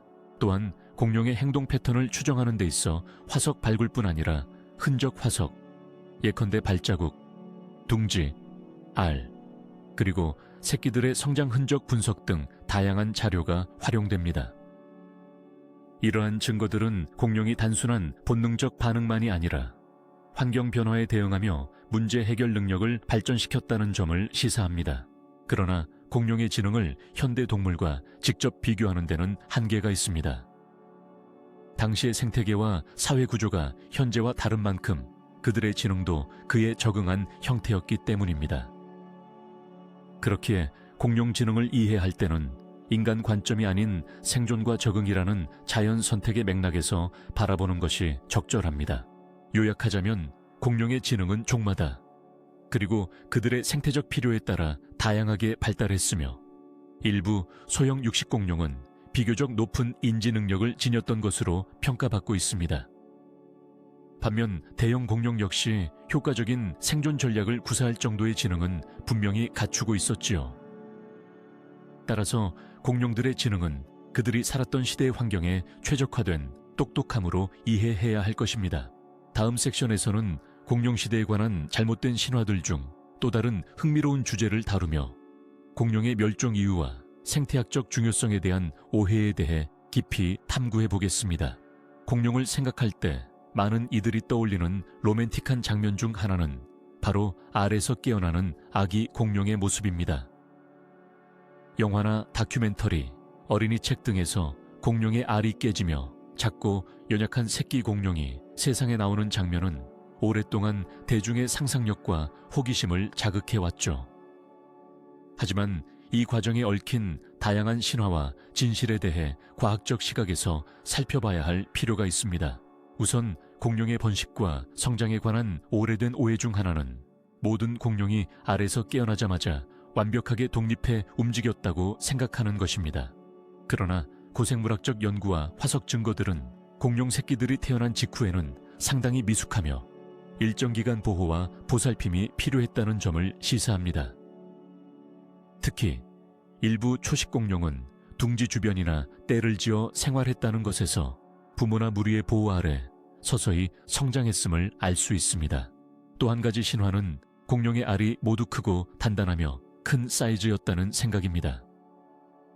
실제로는 공룡의 종류에 따라 알의 크기와 모양, 껍질의 두께가 크게 달랐습니다.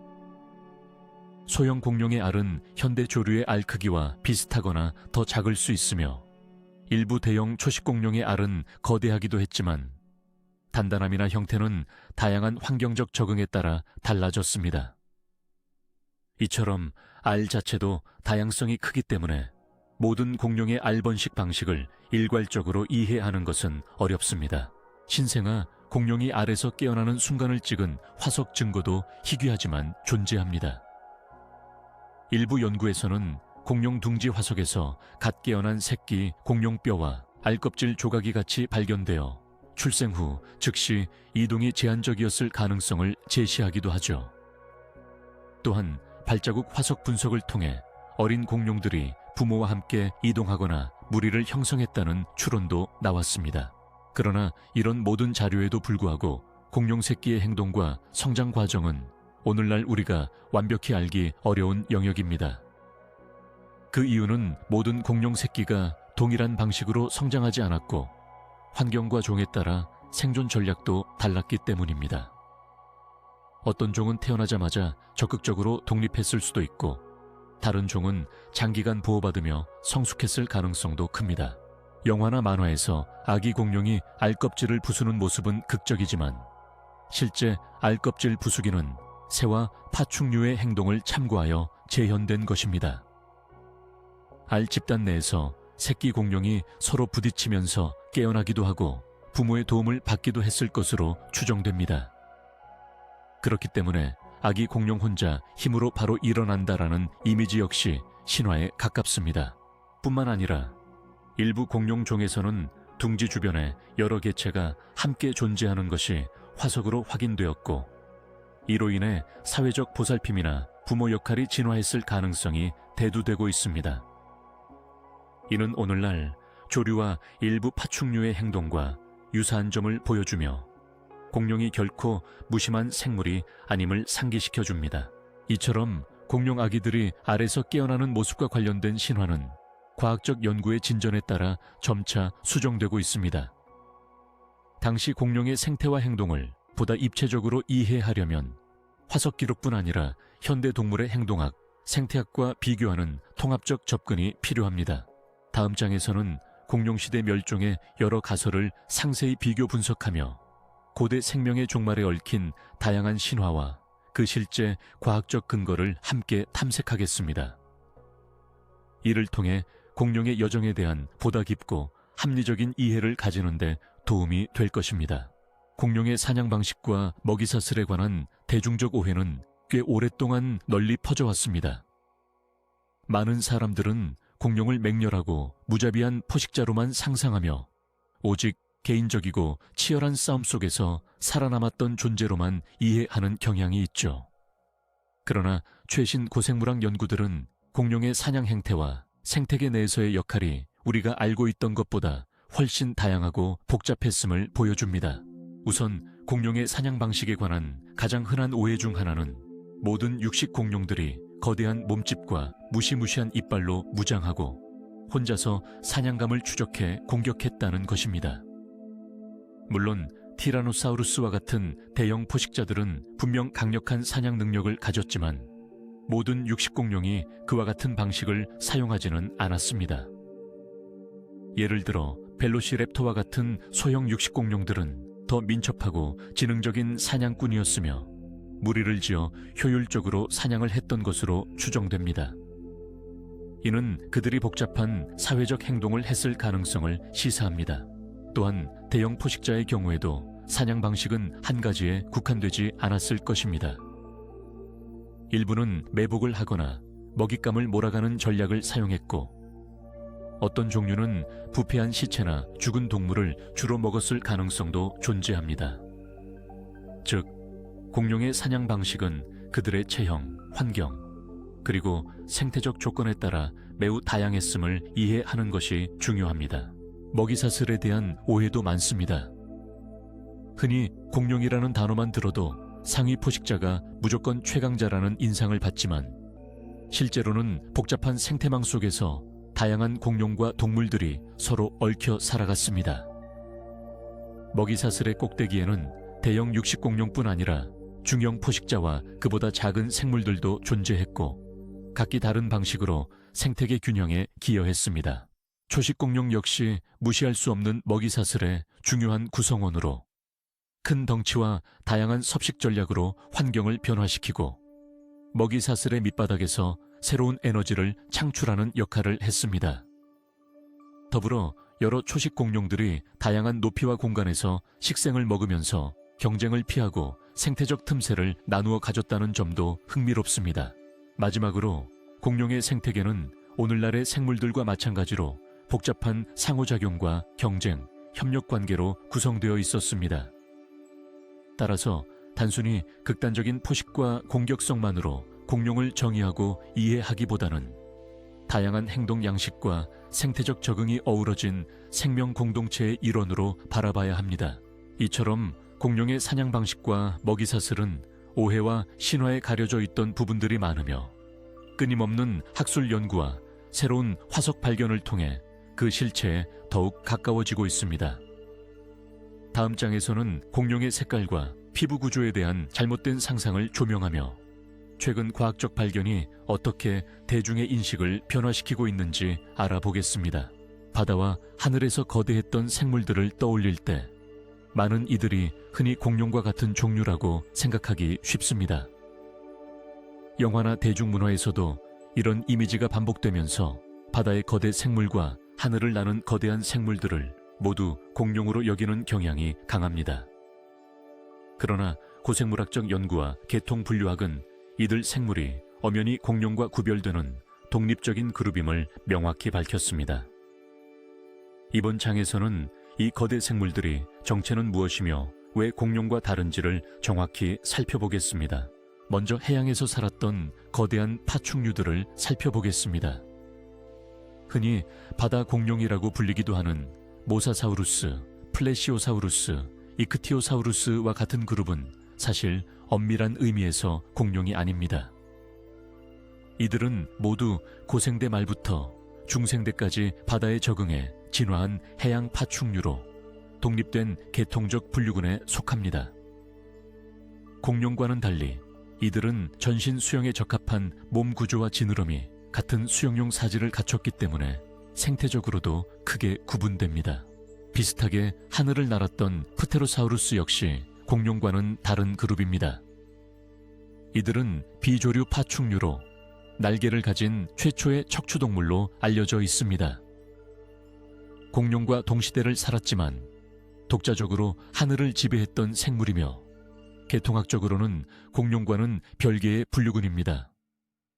프테로사우루스는 해부학적으로 날개 골격, 머리와 몸의 구조가 공룡과 매우 다릅니다.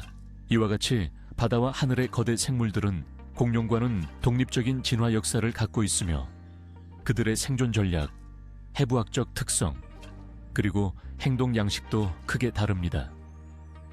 이 점을 이해하지 못하면 바다와 하늘의 거대 파충류들을 무조건 공룡으로 오인하는 착각에 빠지게 됩니다.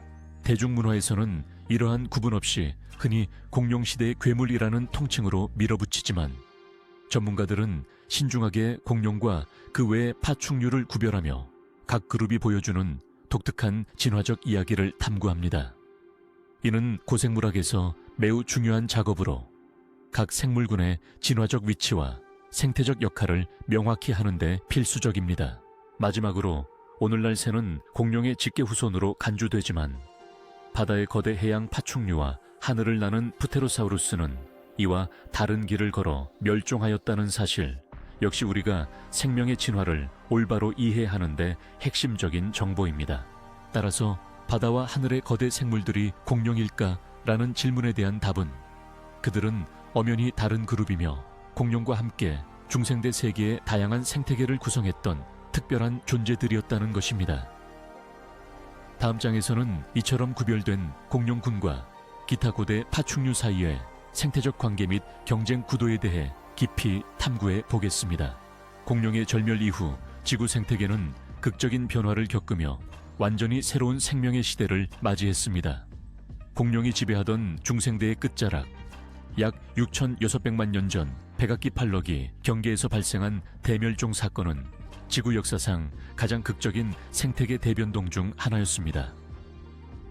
이로 인해 대형 공룡들이 절멸하고 동시에 많은 해양 생물과 식물종들도 큰 타격을 입었지만 그 후에 수백만 년은 새로운 생명체들이 진화하고 세상을 다시 채워가는 신비로운 시기이기도 했습니다. 우선 공룡들이 빠져나간 생태적 니치는 포유류와 조류 등 소형 척추동물들에게 급격한 기회를 제공했습니다. 이전에는 공룡에 가려 상대적으로 작고 제약을 받았던 포유류가 비약적인 진화를 거듭하며 다양한 형태와 크기로 진화했으며 결국 오늘날의 포유류 다양성의 초석이 마련되었습니다. 특히 초기 포유류는 주로 소형 야행성 생물로 살아갔으나 공룡이 사라진 이후 낮 시간대의 다양한 생태적 기회를 차지하며 육식성, 초식성, 잡식성 등 다채로운 생활 양식을 발달시켰습니다. 조류 역시 공룡의 후손으로서 이 대멸종 이후 더욱 다양한 종으로 분화하며 하늘의 지배자로 자리매김했습니다. 공룡시대에 제한적이던 조류의 생태 범위가 넓어지고 세계 각지로 확산되어 오늘날처럼 광범위한 조류의 다양성을 이루게 된 시기가 이때부터라 할 수 있습니다. 해양 생태계도 변화의 중심에 있었습니다. 공룡시대 동안 해양의 대형 파충류들이 주도하던 생태계는 이들의 멸종과 함께 다양한 어류와 해양 포유류가 등장하는 계기가 되었습니다. 고래와 돌고래 같은 해양 포유류는 이 시기에 조상종이 번성하기 시작했고 이후 수천만 년 동안 바다의 새로운 지배자로 자리 잡았습니다. 지구 식생 또한 대멸종 이후 큰 변화를 겪었습니다. 당시 온난하고 습한 기후 조건이 유지되면서 속시식물, 특히 꽃식물이 급속도로 확산하였고 이는 식물 군집의 다양성 확대를 가져왔습니다. 이러한 변화는 초식동물들의 새로운 먹이원으로 작용하며 종 다양화에 기여했지요. 생태계 내 서식 환경도 재조정되었습니다. 대멸종 이전과 달리 지구 곳곳에서 초원, 숲, 습지 등 다양한 생물 군집이 형성되어 복잡한 생태망이 구성되었으며 이로 인해 각각의 생명체들이 다양한 방식으로 상호작용하고 공존하게 되었습니다. 결국 공룡의 절멸은 단순히 종의 소멸을 의미하는 것이 아니라 생물 다양성과 생태계 구조의 근본적인 변혁을 초래하는 커다란 전환점이었습니다. 이 시기는 새로운 시대인 신생대가 시작되는 계기로서 오늘날 우리가 아는 식물과 동물의 근간이 된 생태계가 자리잡기 시작한 시기이기도 합니다. 이처럼 대멸종 이후 지구 생태계의 변화는 거대한 공룡이 남긴 공간에 새로운 생명체들이 그 자리를 메우며 진화와 적응을 거듭하는 과정이었습니다. 앞으로 다룰 내용에서는 이 변화 과정 속에서 비롯된 다양한 진화적 경로와 생태적 상호작용, 그리고 오늘날 생물 다양성에 끼친 영향을 탐색해 보겠습니다. 최근 고생물학 및 분자생물학 연구의 발전은 조류와 공룡 간의 직결관계에 대한 이해를 크게 심화시켰습니다. 이전에는 공룡과 새를 별개의 동물군으로 여기는 경향이 강했지만 지금은 조류가 공룡의 직계 후손님을 밝히는 다방면의 증거들이 누적되면서 학계와 대중 모두의 인식에 큰 변화를 불러일으켰습니다. 공룡과 조류의 연관성 연구는 주로 화석 기록과 형태학적 비교, 그리고 최근에는 유전체 분석과 복잡한 계통 발생학적 데이터 분석을 통해 이루어졌습니다. 가장 직접적인 증거 중 하나는 중생대 말기부터 발견된 다양한 깃털 공룡 화석으로 이들은 갖가지 형태의 깃털과 깃털 유사 구조를 지니고 있음을 보여줍니다. 깃털은 오랫동안 조류의 고유 특성으로 여겨졌지만 이를 갖춘 육식 공룡들이 존재했다는 사실은 조류가 비조류 공룡에서 진화했음을 강력히 뒷받침합니다. 특히 작은 크기의 데이노니쿠스류와 같은 공룡들은 골격과 관절 구조, 근육 배치, 그리고 깃털의 형태가 오늘날 새와 형역히 유사해 분명한 직계관계를 암시합니다. 이에 더해 일부 초기 조류 화석은 공룡과 유사한 치아 구조, 꼬리뼈, 그리고 날개 골격을 갖고 있어 진화의 연결 고리 역할을 합니다. 분자생물학 분야에서는 조류와 공룡의 유전자 서열과 단백질 구조의 유사성을 탐구하는 연구들이 진행 중입니다.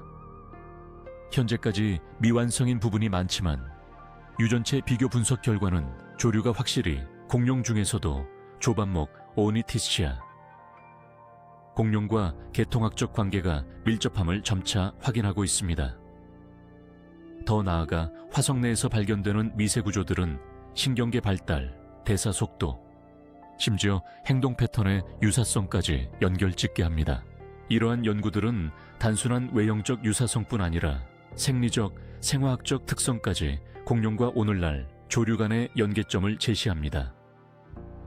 이는 공룡족들이 완전히 멸종했던 것은 아니며 일부는 진화해 오늘날 우리가 알고 있는 새로 변모했다는 사실을 과학적으로 입증하게 됩니다. 더불어 최신의 3D 스캐닝과 컴퓨터 모델링 기술은 골격과 근육 배치를 정밀 분석하여 공룡의 움직임, 호흡, 심지어는 비행의 진화 과정까지 추적 가능하게 만들었습니다. 이런 통합적 접근법은 조류가 어떻게 공룡에서 진화했는지, 그리고 새로운 생태적 지위를 차지했는지를 해명하는 데 커다란 도움을 주고 있습니다.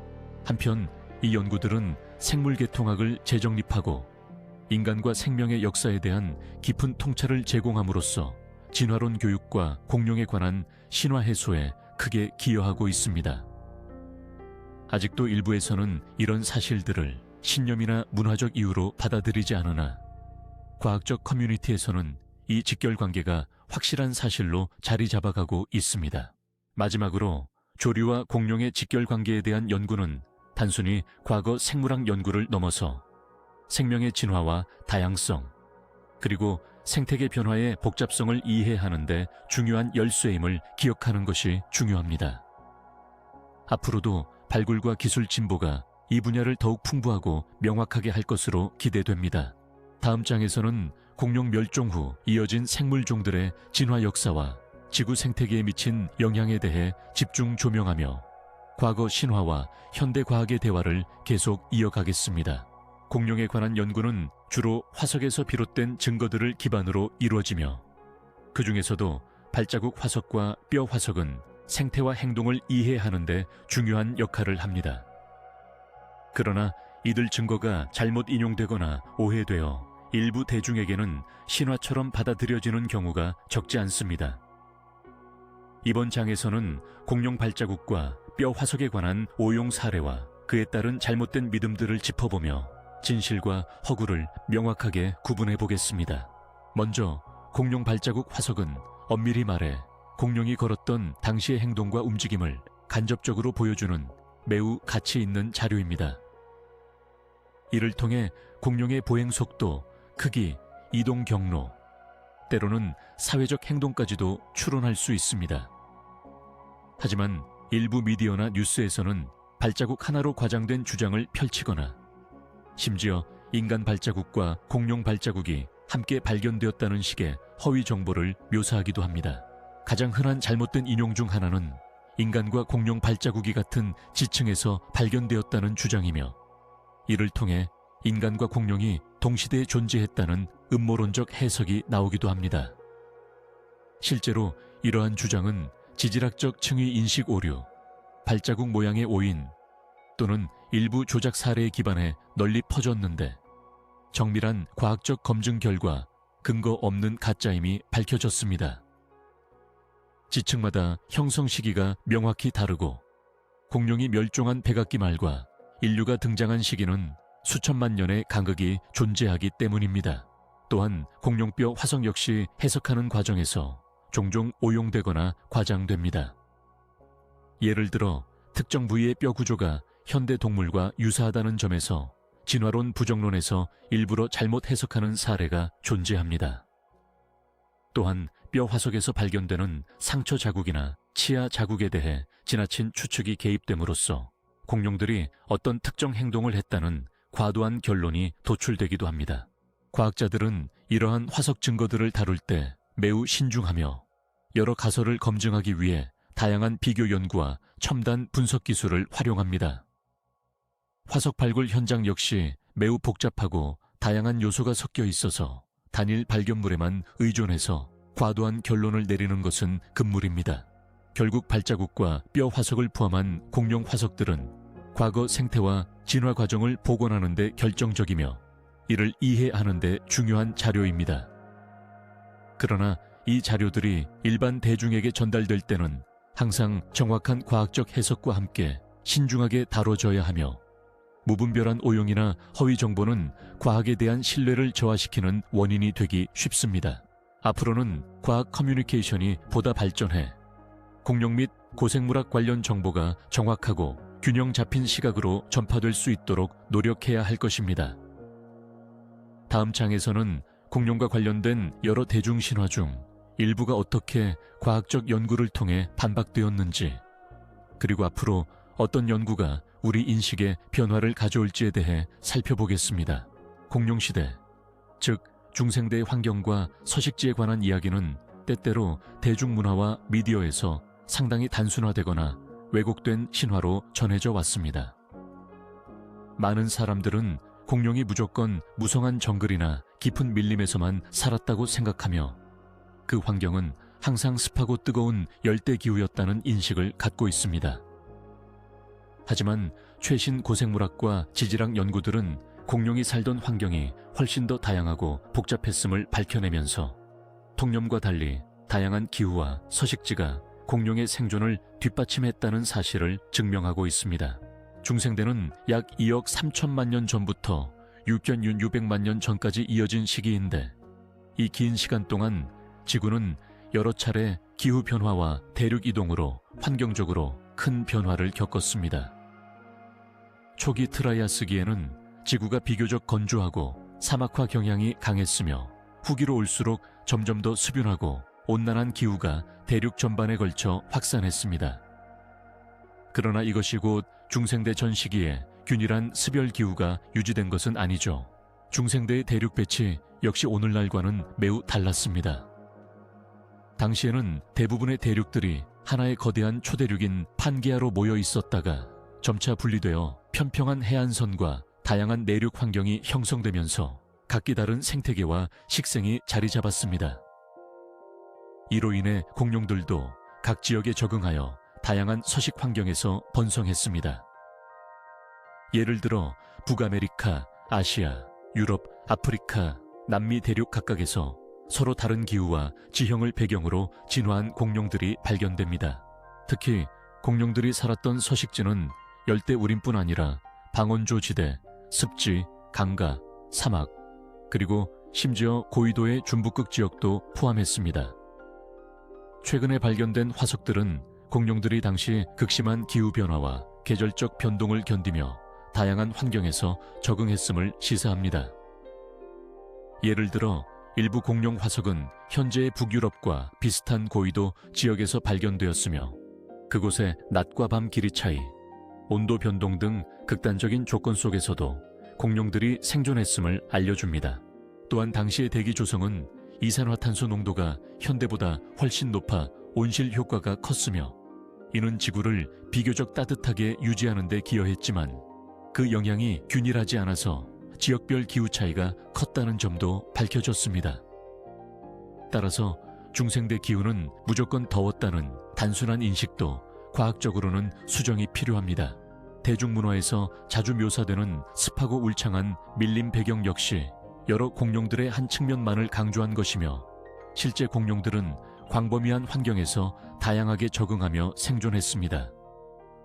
다시 말해 공룡시대의 환경은 오늘날의 열대우림과 사막, 산지, 초원 등 현대의 생태계처럼 매우 다양하고 입체적이었다는 것이 과학계의 공통된 견해입니다. 이처럼 공룡시대 환경에 대한 기존 신화들을 바로잡는 것은 공룡의 생태를 보다 정확히 이해하는 데 필수적입니다. 각기 다른 기후와 서식지 속에서 공룡이 어떻게 다른 행동을 했을지, 그리고 그들의 생존 전략이 무엇인지 알면 고대 생명의 다양성과 진화적 역동성을 깊이 있게 감상할 수 있기 때문입니다.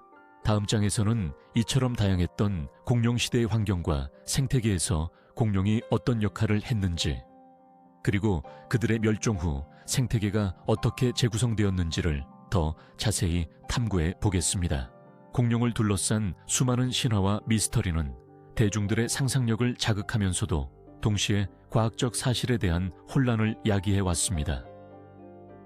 오랜 세월 동안 공룡은 신화적 존재와 과학의 경계에서 때로는 괴물처럼, 때로는 미지의 생명체로 묘사되어 왔습니다. 이 장에서는 그러한 미확인 신화들이 어떻게 시작되고 널리 퍼졌는지, 그리고 현대 과학은 이 신화들에 대해 어떻게 접근하고 해결하고 있는지를 상세히 탐구해 보겠습니다. 가장 널리 알려진 미스터리 중 하나는 공룡과 인간이 한 시대에 함께 존재했다는 신화입니다. 일부 옛 기록이나 가짜 발자국 화석 등을 근거로 삼아 인간과 공룡이 공존했다는 주장이 있었지만, 지질학과 고생물학의 명확한 증거들은 두 생명체가 약 6,600만 년의 시간적 간극을 두고 존재했음을 보여주고 있습니다. 이 신화는 인터넷과 일부 소설, 영화 등에 의해 무분별하게 확대되었으며, 이를 불식시키기 위한 과학 커뮤니케이션이 지속적으로 이루어지고 있습니다. 또 다른 미스터리는 공룡의 붉은 피부나 공룡의 울음소리 같은 상상입니다. 과거에는 공룡의 직접적 피부 색깔이나 울음소리를 알 수 없었기에 여러 추측과 창작물이 만들어졌습니다. 최근 연구에서는 화석 내에 보존된 색소 흔적을 통해 일부 공룡이 다양한 색채를 지녔을 가능성을 보여주었지만, 정확한 소리나 울음은 아직 불분명합니다. 이에 따라 대중문화에서 재현하는 공룡 소리는 대부분 상상력에 기반한 음향 효과이며, 이는 오해의 소지가 될 수 있죠. 공룡 멸종 원인에 관한 여러 설도 미스터리와 신화를 낳았습니다. 운석 충돌설, 화산 활동설, 해수면 변화설 등 다양한 이론이 제기되면서 각각의 이론을 절대적으로 믿거나 과학적 합의를 오해하는 경향도 꽤 있었습니다.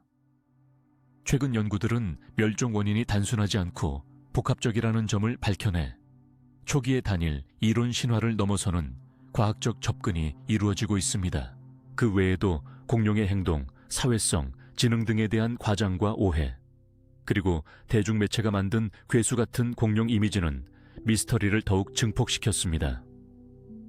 실제로 공룡은 종마다 다양한 생태적 전략과 특징을 갖고 있었으며, 포악하거나 둔한 이미지만으로 포괄해서는 안 됩니다. 이러한 미스터리와 신화를 넘어서는 길은 무엇보다도 정확한 과학적 연구와 대중에게 올바른 정보를 전달하는 일입니다. 아름다운 상상력과 과학적 진실은 서로 보완적이어야 하며, 신화를 맹목적으로 믿기보다는 증거와 연구에 기반한 이해를 확장하는 노력이 필요합니다. 다음 장에서는 21세기에 진화된 과학기술과 새로운 연구 성과들이 어떻게 공룡에 관한 오래된 신화와 미스터리를 해소하고 더 정확한 공룡 세계를 재구성하고 있는지 살펴보겠습니다. 이를 통해 과학과 상상이 함께 발전하는 생생한 공룡 이야기를 계속 이어가겠습니다. 21세기는 공룡 연구에 있어 혁신과 재발견의 시대라고 할 수 있습니다. 지난 세기 동안 박물관에서 흔히 볼 수 있었던 고전적인 공룡 이미지, 느리고 무거운 도마뱀 같은 생물은 첨단 과학기술과 수많은 새로운 화석 발견으로 인해 크게 수정되고 있습니다. 오늘날의 공룡은 단순한 괴수가 아니라 복잡하고 다채로운 생태계의 일원이며, 진화의 중심에 있던 놀라운 존재로 재조명받고 있습니다. 먼저 21세기 고생물학은 분자생물학, 유전학, 고해상도, 3D 스캐닝 기술 등의 첨단 연구 기법을 접목해 과거에는 불가능하던 세밀한 분석을 수행합니다. 이러한 연구는 공룡의 골격뿐 아니라 피부 조직, 깃털, 심지어 세포 수준의 조직까지 파악할 수 있게 했으며, 이를 통해 공룡의 생리와 행동 양식에 대한 정보가 크게 확장되었습니다. 예를 들면 공룡들이 기존에 알려진 것처럼 단순한 파충류가 아니라 온열성에 가까운 높은 대사율을 가진 생물일 가능성이 높다는 증거들이 나오고 있습니다. 또한 공룡과 조류의 직계 후손 관계가 유전체 분석과 연부 조직 화석에서 더욱 확실히 밝혀졌습니다. 깃털을 가진 공룡 화석의 발견은 새가 공룡의 생존적인 연장이라는 사실을 재확인시켰고, 조류가 현대 공룡의 진화된 형태임을 명확히 해주고 있습니다.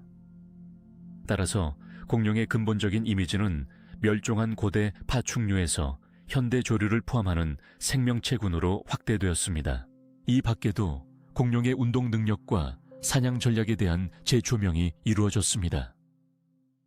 티라노사우루스와 같이 거대한 대형 육식공룡들이 실제로는 보다 민첩하고 영리한 포식자였다는 점, 소형 육식공룡들이 협동적인 무리 사냥을 했을 가능성, 그리고 새끼 공룡들이 일정 기간 동안 부모의 보호를 받았다는 새로운 사실들이 밝혀지면서 이들의 삶에 대한 이해가 깊어졌습니다. 기후변화와 대멸종 사건에 대한 연구 역시 발전했습니다. 이제 공룡 멸종은 단일 사건이 아닌 수천에서 수만 년에 걸친 복합적인 생태 변화의 결과임을 인지하고 있으며, 운석 충돌, 대규모 화산 활동, 해수면 변화가 서로 복합적으로 공룡과 당시 생태계에 영향을 끼친 것으로 보고 있습니다.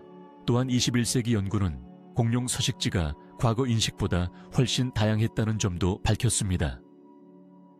고위도 지역에서까지 공룡 화석이 발견되는 등 공룡은 다양한 기후와 환경에 적응해 살았으며 단순한 열대 우림 생물이 아니었습니다.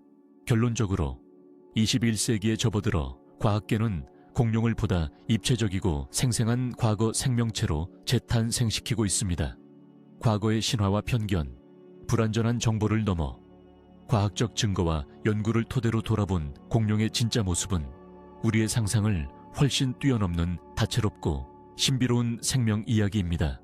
다음 장에서는 현대 과학이 밝혀낸 공룡과 관련된 여러 사실이 대중문화 속 신화와 얼마나 다른지, 그리고 그 차이가 우리에게 주는 의미에 대해 탐구하겠습니다.